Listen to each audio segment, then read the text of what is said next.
అందరికీ నమస్కారం. నా పేరు రాఘవేంద్ర. నేను కథలు రాస్తూ ఉంటాను. నా ఛానల్ పేరు రాఘవేంద్ర క్రియేట్ స్టోరీస్. అందులో మీరు అన్ని రకాల కథలను చూడవచ్చు. నేను మొదటిసారిగా ఈరోజు ఒక భక్తి కథను మీకు వినిపించాలని మీ ముందుకు వచ్చాను ఫ్రెండ్స్. దయచేసి ఈ కథను పూర్తిగా చూడండి. మీకు కథ నచ్చితే లైక్ చేయండి, షేర్ చేయండి, సబ్స్క్రైబ్ చేయండి. ప్లీజ్ ఈ కథను ఒకసారి వినండి. ఓం నమః శివాయ సిద్ధం నమమా జగదీశ్వర పాహి పరమేశ్వర దేవా గంగాధర శంభో హర వినుత లంబోదర అంబా పరమేశ్వర. ఏంటండి కథ చెప్తానని పాటలు పాడుతున్నాడు అనుకుంటున్నారా? లేదులేండి, ఒకసారి ఆ శివుణ్ణి నామస్మరణ చేసుకొని కథను ప్రారంభిద్దామని చెప్పి అలా చేశాను. సరేనండి, కథలోకి వెళ్దాము ఆలస్యం చేయకుండా. ఈరోజు నేను చెప్పబోయే కథ భక్తునికి, శివయ్యకి మరియు అతని భక్తునికి మధ్య జరిగే ఈ కథ. ఈ శంకర్ అనే వ్యక్తి అతనికి మంచి తెలివితేటలు ఉంటాయి. అన్ని విషయాల్లో అతను శక్తిమంతుడు. అయితే చాలా గర్వం ఉంటుంది అతనికి. అతను అనుకుంటాడు, నా శక్తి సామర్థ్యాలతో నేను ఏదైనా చేయగలను, నాకు దేవుడి కృప ఏమాత్రం అవసరం లేదనుకుంటాడు. అలాంటి వ్యక్తికి ఎలాంటి సందర్భాలు ఎదురవుతాయి, చివరికి అతను దేవుడు లేకపోతే మనం ఏమీ చేయలేము, ఆయన కృప లేకపోతే అనే పరిస్థితి అతనికి తారసపడుతుంది. ఈ కథ ఇతివృత్తాంతమే మీరు తెలుసుకోబోతున్నారు. వెళ్దాం, కథలోకి వెళ్దాము. శంకర్ అనే వ్యక్తి వాళ్ళమ్మ సావిత్రమ్మతో ఒక పట్టణంలో నివసిస్తూ ఉంటాడు. అయితే ఈ శంకర్ చిన్నప్పుడే అతని తండ్రి చనిపోవడం వలన సావిత్రమ్మనే అతని బాగోగులు చూసుకుంటూ అతన్ని చిన్నగా పెంచి పెద్ద చేస్తుంది. కాకపోతే శంకర్ మాత్రం మంచి తెలివితేటలు ఉంటాయి అతనికి. బుద్ధి కుశలత, వాక్చాతుర్యము, ఏదైనా ఒక సమస్యను ఎదుర్కోగలిగిన ధైర్యము, అన్ని తెలివితేటలు అతనికి ఉంటాయి. ఇటన్నిటిలో సిద్ధహస్తుడు అతను. అయితే కొంచెం గర్వం కూడా ఉంటుంది. ఎప్పుడైతే అతను ఊహ తెలుస్తుందో వాళ్ళమ్మతో, అమ్మా నేను చదివింది చాలు, ఇంతవరకు నేను చదివింది చాలు, ఇప్పుడు నేను ఒక చిన్న ఏదైనా బిజినెస్ను, వ్యాపారాన్ని మొదలుపెట్టి దాన్ని కష్టపడి పైకి తీసుకురాగలిగిన ధైర్యం నాకు ఉంది. ఇప్పుడు దయచేసి నువ్వు దానికి ఒప్పుకో అని అంటాడు. వెంటనే వాళ్ళమ్మ సావిత్రమ్మ, బాబు నీకు నచ్చినట్లే చెయ్యి, నేను కాదన్ను. కాకపోతే ఏదైనా కానీ దేవుని కృపతోనే అది వృద్ధి చెందుతుంది. ఒకసారి ఆ దైవాన్ని మొక్కుకొని, దైవానికి నమస్కరించుకొని అన్ని వేళలా నీ ప్రయత్నాన్ని నువ్వు చెయ్యి. ఖచ్చితంగా నువ్వు దాంట్లో సాధిస్తావు, ఎందుకంటే నీ తెలివితేటలు అన్నీ నాకు తెలుసు అంటుంది సావిత్రమ్మ.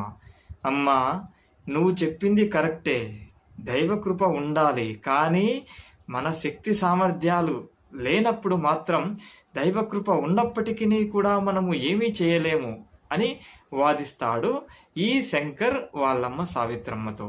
కానీ ఎప్పుడు ఆమెకు ఎదురు చెప్పడు. ఈలంగా చిన్న బిజినెస్ స్టార్ట్ చేసి అతనికున్న తెలివితేటలు, అతనికున్న వాక్చాతుర్యంతో కస్టమర్లు ఇట్లే ఆటకట్టుకుంటాడు. వాళ్ళను ఎలాగైనా కన్విన్స్ చేసి అత్యధిక లాభానికి సరుకును అమ్ముతూ ఉంటాడు, బట్టలను అమ్ముతూ ఉంటాడు. ఇలా అతని వ్యాపారం కొద్ది కొద్దిగా వృద్ధి చెందుతూ చివరికి ఆ పట్టణంలోని అతిపెద్ద షాపును ఓపెన్ చేసేంత వరకు వెళ్తాడు. అయితే వాళ్ళమ్మ సావిత్రమ్మ మాత్రం కేవలం ఈ శివయ్య దయ వలనే మా బాబుకు అన్నీ కలిసి వస్తుంది, చివరికి ఇలా మంచి స్టేజ్లోకి వెళ్ళాము అని ఎప్పుడూ శివయ్యకు రుణపడి ప్రార్థన చేస్తూ ఉంటుంది. అయితే ఎప్పుడైతే ఈ డబ్బు, సంపద ఇవన్నీ వస్తాయో వాటితో పాటు అదనంగా వస్తుంది అదే గర్వం. గర్వం అతన్ని ఆవహిస్తుంది. ఒకరోజు వాళ్ళ అనుకున్న ప్రకారం, మొక్కుబడి ప్రకారం వాళ్ళ ఇంటి నుంచి దగ్గరున్న పుణ్యక్షేత్రానికి వారు కాలినడకన బయలుదేరుతారు, మొక్కుబడి కాబట్టి. మొదట్లో అంతా బాగానే ఉంటుంది, అంతా యథావిధిగా జరుగుతుంది. ఎప్పుడైతే సగం దూరం ప్రయాణం చేస్తారో అప్పుడు వాళ్ళమ్మ అస్వస్థత గురవుతుంది. ఆమెకు కళ్ళు తిరుగుతూ ఉంటాయి, నడవలేని పరిస్థితి. ఒకానొక సందర్భంలో కింద పడబోయే వాళ్ళ అమ్మను ఈ శంకర్ సావిత్రమ్మను పట్టుకొని పక్కన ఉన్న బండపై కూర్చోబెట్టి ఏదైనా వెహికల్ అటుగా వెళ్తుందేమో చూస్తూ ఉంటాడు. ఎందుకంటే ఆ వెహికల్లో అక్కడికి వెళ్ళిపోదాము, సో రిటర్న్ వెహికల్లో ఇంటి దగ్గర నుంచి తెప్పించుకుందాము అన్న ఆలోచనతో ఎదురు చూస్తూ ఉంటాడు. అది అసలే షార్ట్ కట్ వే, అక్కడికి ఎక్కువ వెహికల్స్ రావు. కాబట్టి అరగంట తరువాత ఒక వెహికల్ అక్కడికి రావడాన్ని చూసి ఆ వెహికల్ దగ్గరికి వెళ్ళి, అయ్యా, మేము పుణ్యక్షేత్రానికి వెళ్ళాలని కాలినడకన బయలుదేరాము. మధ్యలో మా అమ్మ కొంచెం అనారోగ్యం పాలైంది, అస్వస్థతకు గురైంది. ఆమె నడిచే పరిస్థితులు లేదు. దయచేసి మీరు లిఫ్ట్ ఇవ్వండి ఆ పుణ్యక్షేత్రం వరకు. మీరు ఎంత అడిగినా నేను ఇస్తాను, డబ్బు మాత్రం నాకు ప్రాబ్లం లేదు. దయచేసి ఈ రిక్వెస్ట్ను మీరు అనుమతించండి అంటాడు శంకర్. బాబు, నువ్వు చెప్పింది కరెక్ట్గానే ఉంది, కానీ ఇక్కడ అంత స్థలము లేదు నాయనా. ఇద్దరు కూర్చోవడానికి ఇక్కడ స్థలము లేదు. దయచేసి వేరే వెహికల్ని ఏదైనా చూసుకో అని అంటాడు ఆ వెహికల్ను మాట్లాడుకున్న యజమాని. అయ్యా, అలా అనవద్దు. అరగంట నుంచి నేను చూస్తూ ఉన్నాను, ఇక్కడ ఒక్క వెహికల్ కూడా రాలేదు. దయచేసి మీరు అడ్జస్ట్ చేసుకోండి కొంచెం. సో ఈ ఒక్కసారికి చూడండి, మా అమ్మ అక్కడ కూర్చొని ఉంది, సో నడవలేని పరిస్థితుల్లో ఉంది. సో ఏదో మానవత్వంతో మీరు సో ఈ సహాయం చేయండి అని అంటాడు. అయితే ఆ యజమాని వెహికల్ను మాట్లాడుకున్న యజమాని, అయ్యో బాగా ఇబ్బంది పెడుతున్నావే, ఒక పని చేయనాయనా, మీ అమ్మను ముందు కూర్చోబెట్టు, నువ్వు వెనక్కి వెళ్ళి నిలబడు, చిన్నగా పుణ్యక్షేత్రం వరకు వెళ్ళిపోదు, తర్వాత ఎలాగైనా ఇంకా నీకు ఇబ్బంది ఉండదు కదా అని అంటాడు ఆ కారు మాట్లాడుకున్న యజమాని. ఏంటి, నేనెళ్ళి వెనక నిలబడాలా? ఎవరితో మాట్లాడుతున్నావో తెలుసా నువ్వు? ఈ సిటీలోనే అత్యంత ధనవంతుల్లో నేను ఒకన్ని. సో కేవలము మేము అనుకున్న దానికి వ్యతిరేకంగా ఇది జరగడం వల్ల నిన్నొచ్చి నేను రిక్వెస్ట్ చేస్తున్నాను, కానీ అంత తక్కువగా అంచనా వేయొద్దు నన్ను. సో మీలోనే ఎవరో ఇద్దరు వెనక్కి వెళ్ళి నిలబడండి. సో మాకు అక్కడి వరకు లిఫ్ట్ ఇవ్వండి, ఆ తర్వాత మీకు ఎంత కావాలో అంత డబ్బులు అడగండి, నేను ఇస్తాను అని అంటాడు. ఏంటి నాయనా, ఇందాకేమో మానవత్వం అన్నట్టు అంటున్నావు, ఇప్పుడేమో చూస్తేనేమో డబ్బులు ఇస్తాను ఎంతైనా అని కొంచెం జబర్దస్త్ చేస్తున్నావు. ఇది కరెక్ట్ కాదు. నేను చెప్పినట్లు చెయ్యి, నువ్వు వెనక్కి వెళ్ళి నిలబడు, సో మీ అమ్మగారిని ముందు కూర్చోబెట్టు, సో పుణ్యక్షేత్రం వరకు వెళ్ళిపోదాము అని అంటాడు కారు మాట్లాడుకున్న యజమాని. ఇంతలో వాళ్ళ మదర్ అక్కడికి వస్తుంది. బాబు, నువ్వు చెప్పేది కరెక్ట్ కాదు నాయనా, నువ్వు చేసేది కరెక్ట్ కాదు. ఎందుకంటే ఎవరి దగ్గరైనా మనం బలవంతంగా ఏదీ లాక్కోకూడదు. సో వాళ్ళు అడిగితేనే అడిగి తీసుకోవాలి నాయనా. నీకు ప్రాబ్లం అని నువ్వు రిక్వెస్ట్ చేశావు, అంతేగాని ఇలా జబర్దస్తి చేయకూడదు నాయన అని అంటుంది వాళ్ళమ్మ. వెంటనే ఈ శంకర్ డ్రైవర్ని చూసి, డ్రైవర్, నువ్వు సత్యం ట్రావెలర్స్లో కదా చేసేది, మీ ఓనర్ నాకు తెలుసు అని వెంటనే అక్కడున్న మొబైల్ తీసుకొని వాళ్ళ ఓనర్ కాల్ చేసి, ఏయ్ నేను సో శంకర్ని మాట్లాడుతున్నాను, సో ఈ వెహికల్ నాకు కావాలి, సో నువ్వు ఎంత కావాలో అంత అక్కడికి వెళ్ళి తీసుకో నా ఆఫీస్కి వెళ్ళి అని చెప్పి ఫోన్ పెట్టేసి, ఇక మీరు దిగిపోండి అయ్యా అందరూ, ఈ వెహికల్ నేను కొనుక్కున్నాను, సో మీరు దయచేసి దిగండి అని అంటారు. అక్కడ ఉన్న ప్రయాణికులు మాత్రం, అయ్యా ఇది అన్యాయం, మేము ఆల్రెడీ మాట్లాడుకొని వచ్చాం వెహికల్ని, నువ్వు మధ్యలో దింపిస్తే మేము ఎలా పోతాము అని వాళ్ళు అడుగుతూ ఉంటారు. వెంటనే వాళ్ళమ్ముండి, శంకర్, నేను చెప్పేది విన్నాయనా, నువ్వు ఇలా చేస్తే నేను రాను, ఇది దౌర్జన్యం అవుతుంది, వాళ్ళు ఆల్రెడీ మాట్లాడుకున్న వెహికల్ను నువ్వెలా దిగమంటావు అని అంటుంది శంకర్ వాళ్ళ మదర్. ఇంతలో ఆ కారు మాట్లాడుకున్న యజమాని, అమ్మా మీరు చాలా మంచివారిలాగా ఉన్నారు, సరేనమ్మా, ఇందాక మీ అబ్బాయి మాట్లాడుకున్న విధానంగానే మీ ఇద్దరు ముందు కూర్చోండి, నేను వెనక్కి వెళ్ళి కూర్చుంటాను, సో అక్కడి దాకా వెళ్ళిపోదాము, మీరు కొద్దిగా మీరన్నా మీ కొడుకు నచ్చ చెప్పండి అని అంటాడు కారు మాట్లాడుకున్న యజమాని. ఇంతలో ఆ శంకర్ వాళ్ళమ్మ, బాబు అతను చెప్పినట్లుగా చేయి నాన్న, సో దయచేసి నేను చెప్పింది విను, అని అంటుంది. సరే అమ్మా, నువ్వు చెప్పినట్లుగానే చేస్తాను అని ఆ కారులో కూర్చొని వాళ్ళు పుణ్యక్షేత్రం వరకు వెళ్ళిపోతారు. వెళ్ళిపోయిన తర్వాత అక్కడ ఉన్న ప్రయాణికులు అక్కడి నుంచి దిగేసి, ఇతను కూడా దిగేసి ఆ కారు ఓనర్ని, ఆ కారు డ్రైవర్ని మాత్రం నువ్వు ఇక్కడే ఉండు, సో రిటర్న్లో మమ్మల్ని తీసుకువెళ్దువు, వాళ్ళని మాత్రం నెక్స్ట్ టైం మాత్రం వేరే వాళ్ళని చూసుకో అని అంటాడు. ఇవన్నీ వింటున్న యజమాని మాత్రం ఆ టెంపుల్లోకి వెళ్తున్న ఈ శంకర్ని పిలిచి, అయ్యా ఒక్క విషయం గుర్తుపెట్టుకో, నువ్వు ఈరోజు ఉన్నది రేపు ఉండొచ్చు, ఉండకపోవచ్చు. రేపు నీకు వచ్చిన కష్టం కలకాలం అలానే ఉంటుందని చెప్పలేము. ఇవన్నీ కేవలం ఆ శివయ్య ఇచ్చ, శివయ్యతో ఆదేశంతోనే జరుగుతున్నాయి. ఒక్కసారైనా నీ బిహేవియర్ను మార్చుకో, లేకపోతే ఇబ్బంది పడతావు నాయనా అని చెప్పి అక్కడి నుంచి బయలుదేరుతాడు. సో ఇవన్నీ ఆ శంకర్ పట్టించుకోడు. వాళ్ళమ్మతో, అమ్మ మనము కార్ను కొనుక్కున్నాము, అతను అమ్మినోడు అతని తప్పు, మనది అందులో ఏముంది, సో ఇవన్నీ పట్టించుకోకూడదమ్మా, అవి కూడా మన డబ్బు ఉండబట్టే కదా అతను మనకు అమ్మాడు, లేకపోతే ఎందుకు అమ్ముతాడు, సో మనకు ఈ అవకాశానికి కారణం మన కష్టం అని చెప్పి అమ్మతో వాదిస్తాడు.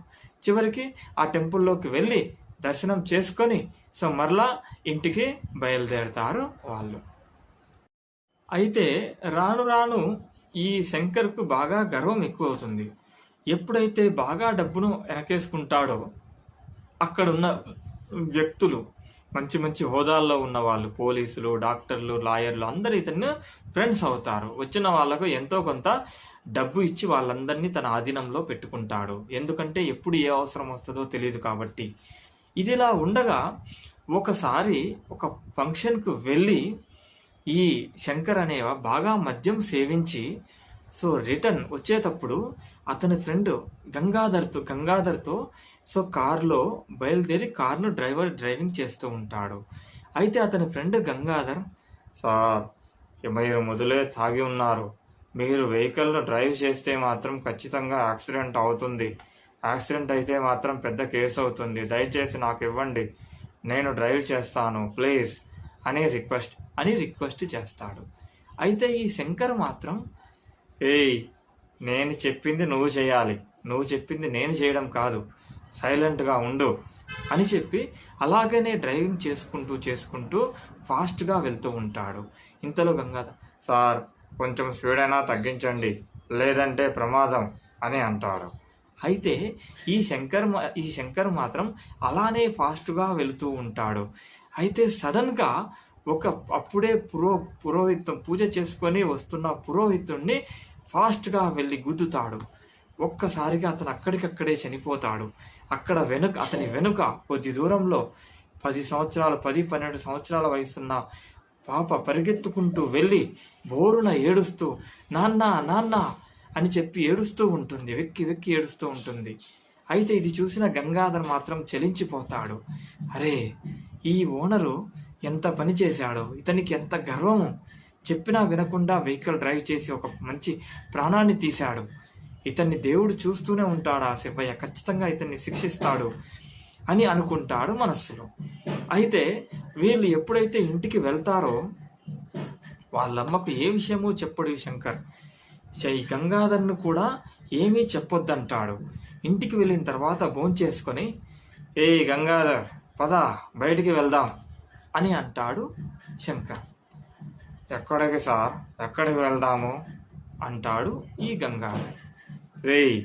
నువ్వు చెబితే కానీ రావా, రా అని చెప్పి సో కారులో ఇద్దరు బయలుదేరి అక్కడ ఉన్న సో పోలీస్ ఆఫీస్కి వెళ్ళి సో అందులో ఉన్న మంచి ఉన్నతాధికారులకు ఆ లక్షలు కుమ్మరించి ఆ కేసు లేకుండా చూసుకుంటాడు ఈ శంకర్. తరువాత ఆనందంతో నేను గ్రేట్ అని చెప్పుకుంటూ గంగాధర్తో, గంగాధర్ చూశావా, శివయ్య కావాలనుకున్నది కూడా ఇదే, అతనికి కాలం చెల్లింది, పోయాడు. సో నాకేమైంది, నా దగ్గర ఉన్న డబ్బుతో నేను వాళ్ళను మేనేజ్ చేసుకోగలిగాను. సో కేవలం మన తెలివితేటలు, మన ఆ సంపదే మనల్ని ఎప్పుడూ కాపాడుతుంది అని అంటాడు గంగాధర్తో. ఏమోనయ్యా, మీరు చేసింది మాత్రం అక్షరాలా తప్పు, ఒక మంచి ఫ్రెండ్ ప్రాణం పోయింది. ఆయనకు ఒక 10 సంవత్సరాల కూతురుని కూడా చూశాను. ఆ అమ్మాయి ఎంత ఏడుస్తుందో నేను దగ్గర నుంచి చూశాను. మీరు ఇలా చేసి ఉండకూడదు అని అంటాడు. ఏయ్, సెంటిమెంట్లతో అన్ని ఇప్పుడేం పనులు కావు, నువ్వు సైలెంట్గా ఇంటికి పద అని ఇద్దరు కారులో ఇంటికి వెళ్తారు. ఇలా ఉండగా 2 రోజుల తర్వాత వాళ్ళ రాత్రి పడుకొని నిద్రపోతూ ఉన్నప్పుడు ఇంటిలో నుంచి వాళ్ళ అమ్మ, శంకర్ శంకర్ త్వరగా రా అన్న మాటలు వినపడతాయి. వెంటనే ఫాస్ట్గా అక్కడికి వెళ్ళిపోతాడు శంకర్. అప్పటికి వాళ్ళ మదర్ కింద పడి గిలగిలా కట్టుకుంటూ ఉంటుంది. నోటి నుంచి నొరగ వస్తుంది. వెంటనే గంగాధర్ అని గట్టిగా అరుస్తాడు ఈ శంకర్. వెంటనే గంగాధర్ పరిగెత్తుకుంటూ వచ్చి, ఏమైంది సార్, ఏమైందండి అని అడుగుతాడు. వెంటనే వాళ్ళ మదర్ను చూసి ఇద్దరు ఆమెను హాస్పిటల్కు తీసుకుని వెళ్తారు. అయితే దురదృష్టవశాత్తు వాళ్ళ హాస్పిటల్ వెళ్ళే లోపలే ఆమె చనిపోయి ఉంటుంది. డాక్టర్ ఆమెను పరిశీలించి అయ్యా, ఈమె ఆ డాక్టర్ ఉండి అతను శంకర్తో, అయ్యా మీరు ఇక్కడికి తీసుకొచ్చే లోపే మీ అమ్మగారు చనిపోయారు, ఐఎమ్ రియల్లీ సారీ అని అక్కడి నుంచి వెళ్ళిపోతాడు. ఆ మాట విన్న శంకర్కు ఒక్కసారిగా మైండ్ బ్లాక్ అయిపోతుంది. దిగ్భ్రాంతికి లోనవుతాడు. అరే, మా అమ్మ చనిపోయిందా, అయ్యో అని ఒక్కసారిగా మనస్తాపానికి గురై ఆమె కాళ్ళ మీద పడి బోరున విలపిస్తూ ఉంటాడు. గంగాధర్ వచ్చి ఎంత అతన్ని ఓదార్చినా కానీ వినడు. ఏడుస్తూనే ఉంటాడు.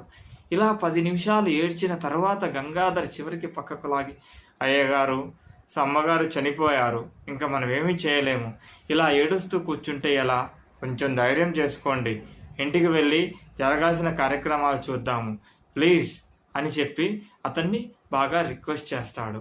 అలా చేసిన కొద్దిసేపటికి కోలుకొని వెంటనే అక్కడి నుంచి అంబులెన్స్లో ఆమె దేహాన్ని తీసుకొని బయలుదేరి ఇంటికి వెళ్తాడు. ఇంటికి వెళ్ళిన తరువాత తెలిసిన వాళ్ళని పిలిపించి ఆమె దహన సంస్కారాలు చాలా గ్రాండ్గా చేయిస్తాడు. కానీ ఆమె అమ్మ లేని లోటు అతనికి బాగా తెలుస్తుంది. ఇంటికి వెళ్ళిన దగ్గర నుంచి ఒకటే అమ్మ జ్ఞాపకం వస్తుంది. ఎందుకంటే వాళ్ళ నాన్న చనిపోయిన తర్వాత వాళ్ళ అమ్మనే అన్నీ దగ్గరుండి చూసుకున్నది, అన్నీ తనే అయ్యింది.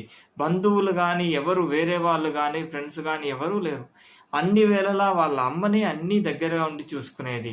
అమ్మతో బాగా క్లోజ్నెస్ ఉండేది. ఇలాంటిది ఉన్న ఒక్కగానొక్క తనతో మాట్లాడే వ్యక్తి పోయిందన్న బాధను అతను జీర్ణించుకోలేకపోతాడు. మనస్తాపానికి గురవుతాడు. కొంచెం డిప్రెషన్లోకి వెళతాడు. అయితే ఆ మరుసటి రోజు నుంచి మందుకు బానిసవుతాడు. ఎప్పుడూ ఇంట్లోనే ఉంటాడు, బయటికి రాడు. అయితే ఈ గంగాధర్ ఒక రోజు వచ్చి, అయ్యగారు, అమ్మగారు చనిపోయిన తర్వాత నుంచి మీరు బయటికే రావట్లేదు, కొంచెం బయటికి రండి, ఆఫీస్కు అప్పుడప్పుడు వెళ్ళండి, మీ బిజినెస్ ఆల్రెడీ లక్షల్లో నష్టం వచ్చింది, ఆ లక్షల్లో మీరు ఆఫీస్కు రాకపోతే బిజినెస్ ఎలా డెవలప్ అవుతుందండి అని అంటాడు. గంగాధర్, మా అమ్మ చనిపోయిన బాధలో నేనుంచే వచ్చి ఆఫీస్కు రా, అది ఇది అంటావేంటి, నాకు మా అమ్మ కంటే ఎక్కువేం కాదు, మా అమ్మ ఎప్పుడైతే చనిపోయిందో అప్పుడే నాకు నా జీవితం మీద ఇంట్రెస్ట్ పోయింది. మా అమ్మ కంటే ముఖ్యమైనవి. ఆల్రెడీ నేను ఎంతో సంపాదించాను, బ్యాంక్ అకౌంట్లో మనీ ఉన్నాయి, వాటితో నేను కాదు నా నెక్స్ట్ తరం కూడా బతికేయచ్చు, నన్ను డిస్టర్బ్ చేయకు, నా మనశ్శాంతిని పోగొట్టమాక, నువ్వు వెళ్ళు గంగాధర్ అని అంటాడు. అయితే గంగాధర్ చేసేది ఏమీ లేకుండా అక్కడి నుంచి వెళ్ళిపోతాడు. ఇలా 2-3 రోజులు తాగుతూ ఉంటాడు. తాగడం తినడం తప్ప వేరేది ఏమీ పని ఉండదు. బయటికి రాడు, డిప్రెషన్లో ఉంటాడు. ఎవరన్నా వచ్చి అతనికి నచ్చజెప్దామని చూస్తే ఇంట్లోకి కూడా రానివ్వడు. అలాంటి పరిస్థితి అతనిది. అయితే 2 రోజుల తర్వాత ఏమవుతుందంటే, ఆ 2 రోజుల తర్వాత అతని పెద్ద షాపులో ఏదో ఫైర్ యాక్సిడెంట్ జరిగి లక్షల్లో ఉన్న సరుకు కాలిపోతుంది. దానితో పాటు అందులో సెక్యూరిటీగా ఉన్న 3 వ్యక్తులు చనిపోతారు. ఇది అతనికి కోలుకోలేని దెబ్బ. అయితే పోలీసులు మరుసటి రోజు వచ్చి, అయ్యగారు, మీ షాపులో మెజర్మెంట్స్ సరిగ్గా లేవు, దానివల్ల 3 వ్యక్తులు చనిపోయారు, మీ నిర్లక్ష్యానికి మీరు అరెస్ట్ చేస్తున్నాము అని చెప్పి అతన్ని పోలీస్ స్టేషన్కి తీసుకెళ్తారు. సో శంకర్కి ఏమీ అర్థం కాదు. అరే ఏం జరుగుతుంది ఇది? ఒక పక్కన మా అమ్మ చనిపోయింది కదా, మళ్ళీ ఇదేంటి ఎదురులేని దెబ్బ నాకు? ఎలా జరిగింది ఈ ఫైర్ యాక్సిడెంట్ అని చెప్పి బాగా ఆలోచిస్తూ ఉంటాడు. అయితే ఈ ఫైర్ యాక్సిడెంట్ లోపల వ్యక్తులు కాలుతున్న వీడియోలు ఎలాగో బయటికి వస్తాయి. అవి ఫేస్బుక్లో మీడియాల్లో బాగా వైరల్ అవుతూ ఉండగా వాటిని పెద్ద పెద్ద పోలీస్ ఆఫీసర్లు, పెద్ద వ్యక్తులు చూడడం వల్ల ఆ మ్యాటర్ కాస్త సీరియస్గా మారి సో గంగాధర్ అతన్ని బయటికి తీసుకురావడానికి చాలా ఇబ్బంది పడతాడు. పోలీస్ ఆఫీసర్లు ఎవరు ముందుకు రారు. సో గంగాధర్ చాలా ప్రయత్నం చేసిన తర్వాత సో ఫేమస్ లాయర్ని అతని ఫ్రెండ్ పట్టుకొని సో అతన్ని రిక్వెస్ట్ చేస్తాడు. అయ్యా, మా అయ్యగారు జైల్లో ఉన్నారు, ఆల్రెడీ వాళ్ళమ్మ చనిపోయింది, సో మీకు తెలుసు కదా అంటే తెలుసు తెలుసు అంటాడు. అయ్యా, మీరు ఎలాగైనా కానీ మా అయ్యగారిని బయటికి తీసుకురండి, ఆయన తల్లిపోయిందని పుట్టెడు దుఃఖంతో ఉంటే ఇది ఒకటి అతన్ని సమస్య తెచ్చిపెట్టింది, మీరు ఎలా అయినా కానీ అయ్యగారిని తీసుకురండి అని అంటాడు. అయితే ఆ లాయర్ వచ్చి, గంగాధర్ నువ్వేమీ బాధపడకు, నేను లాలో ఉన్న అన్ని లొసుగులను ఉపయోగించైనా కానీ మీ అయ్యగారిని తీసుకుని వస్తాను, నువ్వు టెన్షన్ పడకు అని వాదించి అతనికి బెయిల్ తీసుకొస్తాడు. వారం రోజుల తర్వాత అతనికి బెయిల్ తీసుకొని ఇంటికి తీసుకువెళ్తాడు గంగాధర్. ఇంటికి వెళ్ళిన తర్వాత సోఫాలో కూర్చొని కోపంగా శంకర్, గంగాధర్ వారం రోజులు ఎక్కడ సచ్చావురా నువ్వు? వారం రోజులు నేను జైల్లో ఉన్నాను, కనీసం రావాలని కూడా అనిపించలేదా నీకు? ఇన్ని రోజులైంది బయటకు తీసుకురావడానికి, ఏం నిద్రపోతున్నావా నువ్వు అని కోపంగా అంటారు. అయ్యగారు, మీరు జైలుకు వెళ్ళిన తర్వాత ఈ ఫైర్ యాక్సిడెంట్ వీడియోలు బయటికి వచ్చాయి, ఎలాగో అవి చూసిన వారందరూ హెల్ప్ చేయడానికి ముందుకు రాలేదు. నేను చిన్నగా ఈ లాయర్ని పట్టుకొని అతన్ని రిక్వెస్ట్ చేసుకొని చిన్నగా బయటికి తీసుకుని వచ్చానండి, క్షమించండి అంటాడు. అయినా ఏంటి గంగాధర్ ఇది? ఒకటి మా అమ్మ చనిపోయింది, రెండవది అది కోలుకోకముందే ఈదొక దెబ్బ, ఏంది ఎందుకు ఇలా జరుగుతుంది? ఎవరన్నా ఇది కావాలని చేస్తున్నారా అన్నట్లుగా అనుమానం ఉంది. అసలు వీడియోస్ మన ఆఫీసులో ఉన్న మన షాపులో ఉన్న వీడియోస్ బయటికి ఎలా వెళ్ళాయి? అసలు ఎలా జరిగింది ఇది? నువ్వు కనుక్కో దాని గురించి అని అంటాడు కోపంగా. సరేనండి అయ్యగారు, నాకు ఒక 2 రోజులు టైం ఇవ్వండి, నేను ఖచ్చితంగా కనుక్కుంటాను అని అంటాడు గంగాధర్. సరేనని చెప్పి ఆల్రెడీ వారం రోజుల నుంచి అతనికి నిద్ర ఏమీ లేదు. సో అందుకని ప్రశాంతంగా తిని పడుకుంటాడు. పడుకున్న తర్వాత 2 రోజులకి వాళ్ళ ఇంటిలో నుంచి వాళ్ళ అమ్మ అరుపులు వినిపిస్తాయి. శంకర్, నేను ఇప్పటికైనా మేలుకోనాయనా, నన్ను క్షమించు, నిన్ను వదిలేసి నేను వచ్చేసాను. సో నీకు తోడుగా ఉండాల్సిన దాన్ని నేను ఉండలేకపోయాను. ఇప్పటికైనా నువ్వు పద్ధతిని మార్చుకో, శివయ్య నామస్మరణ చెయ్యి, ఆ శివయ్యని పూజ చెయ్యి, అతన్ని వేడుకో, నిన్ను ఎలాగైనా బయటేస్తాడు, నీ పాపానికి అతను ఏ విధంగా అయినా ప్రాయశ్చిత్తం చేస్తాడు, అంతేగాని సో నీకు ఇష్టం వచ్చినట్లు చేయొద్దు నాన్న, ఇప్పటికైనా మేలుకో అని అన్న వాయిస్ అతనికి వినపడుతుంది. అతను త్వరగా లేచి ఎక్కడి నుంచి ఈ వాయిస్ వస్తుందని చెప్పి హడావుడిగా లోపలికి వెళ్తాడు. అక్కడ ఎవరూ ఉండరు. కానీ మళ్ళీ బెడ్రూమ్లోకి వచ్చిన తర్వాత అతనికి అనిపిస్తుంది, దీనికంతటి కారణం నేను చేసిన పాపమే. నేను ఆ రోజు కారును ఫాస్ట్గా తోలిచ్చి ఆ వ్యక్తి చనిపోవడం వల్ల వచ్చిన సమస్యలు ఇవి. ఎప్పుడైతే ఆ మనిషి చనిపోయాడో అప్పటి నుంచి వరుసగా సమస్యలు వస్తూనే ఉన్నాయి. మా అమ్మ కూడా ఇదే చెబుతుంది, ఆ వాయిస్ నాకు అలానే మా అమ్మ వాయిసే అది అని అనుకుంటాడు.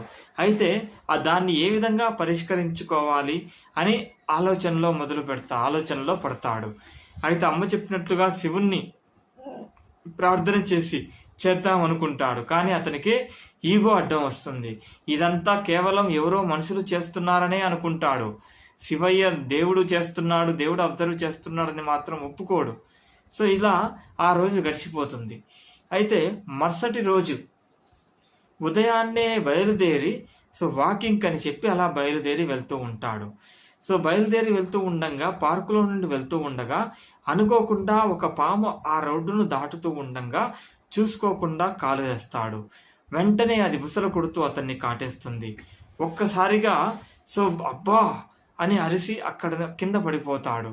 చూస్తే పాము, అయ్యో ఇదేంటి పాము కరిచింది నన్ను అని ఫోన్ చేద్దామని జేబులో చేయి పెడితే ఫోన్ ఉండదు. ఆ ఫోన్ ఎక్కడో పడిపోయి ఉంటుంది. ఏంటి ఇవన్నీ? నిజంగా నాకు పోయే కాలమే వచ్చింది, అందుకనే వరుసగా ఒకదాని తర్వాత ఒకటి వస్తున్నాయి.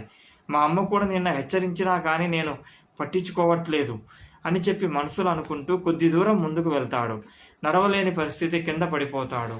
ఎవరన్నా వచ్చి నన్ను హాస్పిటల్లో జాయిన్ చేపిస్తే బాగుండు దేవుడు శివయ్య, సో ఇప్పటికైనా నా మీద కొంచెం కనికరం చూపించు అని మనసులో అనుకుంటాడు. అయితే కొద్దిసేపటికి అటు వెళ్తున్న పిల్లవాడు వచ్చి అంకుల్ అంకుల్ ఏమైంది అని అడుగుతాడు. బాబు నాకు పాము కాటేసింది నాయన, కొద్దిగా ఎవరన్నా పెద్దవాళ్ళను పిలిపించు నాయన అంటే, సరే అంకుల్ మీరు ఉండండి నేను వెళ్ళి పిలుచుకొస్తాను అని అక్కడి నుంచి ఫాస్ట్గా వెళ్ళిపోతాడు. కొద్దిసేపటికి ఒక ఆడమ్మాయి అక్కడికి ఫాస్ట్గా వచ్చి, ఏంటి సార్ పాము కరిచిందా అని కాలును చూసి వెంటనే ఆమె కాలు రక్తాన్ని వెనక్కి లాగి తర్వాత ఆమెకున్న చున్నీని గట్టిగా అక్కడ చుట్టి ఆ ముందుకు వెళ్ళి పొదల్లో ఉన్న కొన్ని ఆకులు తీసుకువచ్చి వాటిని నూరి ఆ పసరును దాని మీద వేస్తుంది. అలాగే కొంచెం ముందు వైపు ఉన్న వేర్లను తుంచి వాటిని గట్టిగా నమలండి అని చెప్పి ఇస్తుంది. బాధపడకండి సార్, నాకు ఇలాంటి వైద్యం చేయడంలో కొంచెం అనుభవం ఉంది. మా నాన్న ఈ ఆయుర్వేదిక్ సంబంధించిన వాటిలో కొంచెం స్పెషలిస్టు అని చెప్పి మీకు అరగంట కల్లా మీకు నయమవుతుంది, టెన్షన్ పడొద్దు అని చెప్పి అతన్ని నచ్చజెప్పి ఫోన్ మీ వాళ్ళకు ఫోన్ చేసుకోండి అని ఫోన్ ఇస్తుంది. ఇతనికి అర్థమవుతుంటే ఎవరు ఈమె టయానికి వచ్చి నాకు ఇంత హెల్ప్ చేస్తుంది, ఏమో ఆ శివయ్య నా మీద ఏమన్నా దయ చూపిస్తున్నాడేమో అని అనుకొని గంగాధర్కు ఫోన్ చేసి, గంగాధర్ త్వరగా అంబులెన్స్ తీసుకొని రా, నన్ను పాము కరిచింది, నాకు ఇబ్బందిగా ఉంది అని అంటాడు. గంగాధరుండి అయ్యో ఎప్పుడండి, వస్తున్నాను త్వరగా అని చెప్పి ఫాస్ట్గా అక్కడికి అంబులెన్స్తో వచ్చి అతన్ని తీసుకొని హాస్పిటల్కి తీసుకుని వెళ్తాడు. హాస్పిటల్లో డాక్టర్ ఉండి గంగాధర్తో, టెన్షన్ పడమాకండి, ఇది ఆల్రెడీ ప్రాణాపాయం ఏమీ లేదు, తగ్గిపోతుంది, ఒక 2-3 గంటల్లో మామూలు అవుతాడు అని చెప్తాడు. ఇబ్బంది ఏమీ లేదు, అలా మీరు ఇంటికి తీసుకుని వెళ్ళవచ్చు అని అంటాడు డాక్టర్. వెంటనే గంగాధర్ సంతోషంతో థ్యాంక్ యూ డాక్టర్ అని చెప్పి ఆ శంకర్ని హాస్పిటల్ నుంచి ఇంటికి తీసుకువెళ్తాడు. ఇంటికి తీసుకువెళ్ళిన దగ్గర నుంచి శంకర్కి ఒకటేమైన దిగులు. గంగాధర్ ఏంటి ఇది, వరుసగా అన్ని సూచనలు కనిపిస్తున్నాయి, నేను చనిపోయేటట్టే ఉన్నాను, కాకపోతే ఏంటి, ఫస్ట్ మా అమ్మ చనిపోవడం ఏంటి, తర్వాత వరుసగా షాపులో యాక్సిడెంట్ జరగడం ఏంటి, ఆ తర్వాత బయటికి వెళ్ళిన నిన్ను పాము కరవడం ఏంటి ఇవన్నీ వరుసగా జరుగుతున్నాయి, ఏదో నా మీద ఎవరో పగబట్టి చేస్తున్నట్లుగా అనిపిస్తుంది గంగాధర్, కొంచెం కనుక్కో ఎవరైనా ఇలా చేస్తున్నారా అని అంటాడు. గంగాధర్ సరే సార్ నేను కనుక్కుంటానులేండి అని అక్కడి నుంచి వెళ్ళిపోతాడు. అయితే అతను పడుకున్న తరువాత అదే రోజు రాత్రి విషవాయువులు ఆ ఇంటిలోకి వస్తాయి. బాగా పడుకొని ఉంటాడు కాబట్టి ఆల్రెడీ వాటిని కొంత పీల్చి ఉంటాడు కాబట్టి అతను కళ్ళు తెరిచేటప్పటికే అతని పరిస్థితి చేజారిపోతుంది. ఊపిరాడట్లేదు, ఎవరో గొంతును గట్టిగా పట్టుకొని నలుపుతున్నట్లుగా అనిపిస్తుంది. ఊపిరి తీసుకోవడానికి చాలా ఇబ్బంది పడుతుంటాడు. గట్టిగా 2-3 సార్లు అన్నా కొద్దిగా ఊపిరి అందినట్లుగా అనిపిస్తుంది. ఏంటిది, ఎక్కడి నుంచి వస్తున్నాయి ఈ విషవాయువులు, నాకేమీ అర్థం కావట్లేదు, నేను చనిపోయేటట్లే ఉంది, నాకు అలానే అనిపిస్తుంది అని అనుకుని ఎలా దీని నుంచి బయటపడదామని చూస్తాడు. అదే సమయంలో గంగాధర్ బయటికి ఎక్కడికో వేరే చోటికి వెళ్ళుంటాడు కాబట్టి అతను కాపాడే పరిస్థితిలో లేడు. ఇకపోతే నేను బయటపడాలంటే ఆ డోర్ వరకు వెళ్ళాలి, ఆ డోర్ వరకు వెళ్ళే ఓపిక నాకు లేదు అని వేరే ఆప్షన్ ఏమైనా ఉందా అని చూస్తూ ఉంటాడు. అయితే అక్కడ ఉన్న విండో దగ్గరికి నేను వెళ్ళగలిగితే దాన్ని ఓపెన్ చేసి బయట దూకి చిన్నగా తప్పించుకోవచ్చు అని చెప్పి బాగా చూస్తూ ఉంటాడు. కానీ లేయలేని పరిస్థితి, కనీసం ముందు కదలలేని పరిస్థితి. ఎలా నేను ఇక్కడి నుంచి బయటపడగలను అని చెప్పి ఇలా కాదు అని చిన్నగా దొర్లుకుంటూ కింద పడతాడు మంచం కింద పడ్డ అతను సరే చిన్నగా ముందుకు వెళ్ళి ఆ విండో దగ్గరికి వెళ్దామనుకొని కొద్దిగా 2-3 అడుగులు ముందుకు జరుగుతాడు. అతని ఓపిక ఉండదు, అతనికి మరీ ఇబ్బంది అయిపోతుంది ఊపిరి తీసుకోవడానికి. ఇక లాభం లేదు, నేను ఇక్కడే చనిపోతున్నాను అన్నట్లుగా పైనుంచి నన్ను పిలుస్తున్నారు యమకింకర్లు అన్నట్లుగా ఉంటుంది అతని ఫీలింగ్. నాకు ఇది జరగాల్సిందే. నేను ఆ రోజు కారును ఫాస్ట్గా పోనిచ్చి అతని మరణానికి కారణమయ్యాను. సో మా అమ్మ చెబుతూనే ఉంది అన్నీ శివయ్య చూస్తూనే ఉంటాడని. నేను లెక్క కూడా పెట్టలేదు, అతన్ని పట్టించుకోలేదు. శివయ్యని కనీసం అతన్ని మనస్మరణ చేద్దామని కూడా లేదు నాకు. నాలాంటి వాడికి ఇలానే కావాలి, చనిపోని ఆడితో నా పాపం పోతుంది అని జస్ట్ అలా చెయ్యి ఎందుకో ముందుకు వేస్తాడు. వేయంగానే అక్కడ ఉన్న బండ పక్కకు జరుగుతుంది. ఇదేంటి, ఈ బండ పక్కకు జరగడం ఏంటి, ఏముందా అని కొంచెం ముందుకు జరిగి బండని ఇంకొంచెం పక్కకు జరపగా అందులో ఒక సొరంగ మార్గం ఉంటుంది, మెట్లు ఉంటాయి. ఇదేంటి, బెడ్రూమ్లో ఎలా ఉంది దీన్ని ఎవరు కట్టారు అని ఆలోచనలో పడి ఎప్పుడైతే అతను బండను జరుపుతాడో ఆ బండను జరిపినప్పుడు అతనికి కొంచెం ఈ మామూలు గాలి వస్తుంది. అది అతనికి తగిలే వరకు కొద్దిగా ఊపిరి తీసుకోవడానికి బాగా సులభం అవుతుంది. అరే అవన్నీ తర్వాత ఆలోచించవచ్చు అని బండనటు జరిపి దాని కింద స్టెప్స్ ద్వారా కొంచెం ముందుకు జరిగి వెంటనే వెనక్కి తిరిగి ఆ బండను క్లోజ్ చేసి దొర్లుకుంటూ కిందికి వెళ్ళిపోతాడు. ఎప్పుడైతే అతను కిందికి వెళ్తాడో అతనికి అప్పుడు మంచి స్వచ్ఛమైన గాలి వస్తూ ఉంటుంది. అమ్మా, మొత్తానికి నేను కొంతవరకు గాలిని పీల్చుకోగలుగుతున్నాను, నాకు ప్రాణాపాయం తప్పింది అని అలానే ఉండిపోతాడు 10 నిమిషాల వరకు. 10 నిమిషాల తర్వాత అతనికి చాలా బాగా ఇంప్రూవ్మెంట్ అనిపిస్తుంది. అమ్మా, ఎట్లానో మొత్తానికి నేను చనిపోవాల్సింది చచ్చి బతికినట్టయింది. అసలు ఈ ఇల్లు ఏంటి, ఈ ఇంట్లో ఈ సొరంగ మార్గంలో ఎవరు ఇట్లా చేశారు, ఇలా కట్టారు అని ఆలోచనలో పడతాడు. అయితే సరే, అసలు ముందు లోపల ఏముందో చూద్దాం పదా అని చెప్పి ముందుకు వెళ్తాడు. ముందుకు వెళ్ళేటప్పుడు లెఫ్ట్ సైడ్న ఫ్రెష్ అప్ అవ్వడానికి అనుగుణంగా టాయిలెట్స్ అన్నీ అక్కడ అరేంజ్ చేసి ఉంటారు. ఓహో, ఇక్కడికి వచ్చి స్నానం చేసి అక్కడికి వెళ్ళి అక్కడికి లోపలికి వెళ్ళడానికి అనువుగా ఉన్నట్లుగా ఉంది అనుకుంటాడు. అయితే అసలు లోపల ఏముంది అసలు అని కనుక్కుందామని చెప్పి పక్కన నుంచి ముందుకు వెళ్తాడు. అలా కొద్ది దూరం వెళ్ళంగానే లెఫ్ట్ సైడ్ డోర్ క్లోజ్ చేసి ఉంటుంది. అసలు ఏంటిది డోరు, ఏముంది లోపల అని ఓపెన్ చేయంగానే అదొక గది, చిన్న దేవాలయం లాగా ఉంటుంది. అందులో శివలింగం ఉంటుంది, దానిపైన బంగారు తాపడంతో చేసిన బంగారు తాపడంతో చేసి ఉంటుంది ఆ శివలింగం. ఒక్కసారిగా చూసి ఆశ్చర్యపోతాడు. అరే, ఇంత బాగా ఎవరు కట్టారు ఈ దేవాలయాన్ని? నాకు తెలిసి మా అమ్మ కట్టించి ఉంటుంది. నేను ఇలా ఇంత ఖర్చు పెట్టింది కదా, నాకు తెలిస్తే నేను కోప్పడతానని నాకు చెప్పకుండా మా అమ్మ ఇలా చేయించి ఉంటుంది అని అనుకొని అక్కడికి లోపలికి వెళ్ళి అన్ని పరీక్షగా చూస్తాడు. అక్కడ పూజ చేయాల్సిన సామాగ్రి, కొబ్బరికాయలు, ఆ ప్రసాదం అన్నీ అక్కడ పెట్టి ఉంటుంది. ఆ బయట వాటర్ తాగడానికి ఒక వాటర్ పైప్, మంచిలో తాగడానికి వాటర్ పైప్ ఉంటుంది. ఇదంతా మా అమ్మ చేసింది. అరే, నేను ఎలాంటి వాడిని? మా అమ్మ ఇలా చేసి ఇలా కట్టించి ఇలా రోజు పూజలు చేస్తున్నబట్టే నాకు అన్ని విధాలుగా కలిసి వస్తున్నాయి. ఎప్పుడైతే మా అమ్మ చనిపోయిందో నా పతనానికి కారణం అదే అయింది. ఇప్పటికైనా నేను మారాలి అని చెప్పి అలా వాల్కి వెళ్ళి చూడగా ఆ వాల్పై ఒక స్వామీజీ విగ్రహం ఉంటుంది. ఆ స్వామీజీ విగ్రహం మీద ఫోటో, దాని ఫోన్ నెంబర్ అయి ఉంటాయి. వెంటనే అసలు ఇది ఎవరు కట్టారో కనుక్కుందామని చెప్పి ఆ ఫోటోలో ఉన్న స్వామీజీకి ఈ టెంపుల్కి ఏదో సంబంధం ఉంది అని చెప్పి వెంటనే ఆ ఫోన్ నెంబర్ను ట్రై చేస్తాడు స్వామీజీకి. అయితే ఆ స్వామీజీ నెంబర్ స్విచ్ ఆఫ్లో ఉంటుంది. వెంటనే గంగాధర్కు ఫోన్ చేసి, గంగాధర్, నేను నీకు ఒక ఫోటోను వాట్సాప్ చేస్తున్నాను, ఫోన్ నెంబర్ పెడుతున్నాను, ఆ అడ్రస్కి వెళ్ళి స్వామీజీని కనుక్కొని నా గురించి అతనికి చెప్పి నాకేమైనా కొంచెం సమస్యకు పరిష్కారం చేస్తాడేమో ఒకసారి అడుగు అమ్మ అతని దగ్గరికి ఎక్కువగా వెళ్తున్నట్టుగా అనిపిస్తుంది, అతని ఫోటో నాకు దొరికింది అని అంటాడు. అయితే గంగాధర్, అయ్యగారు మీరు ఎక్కడ ఉన్నారు?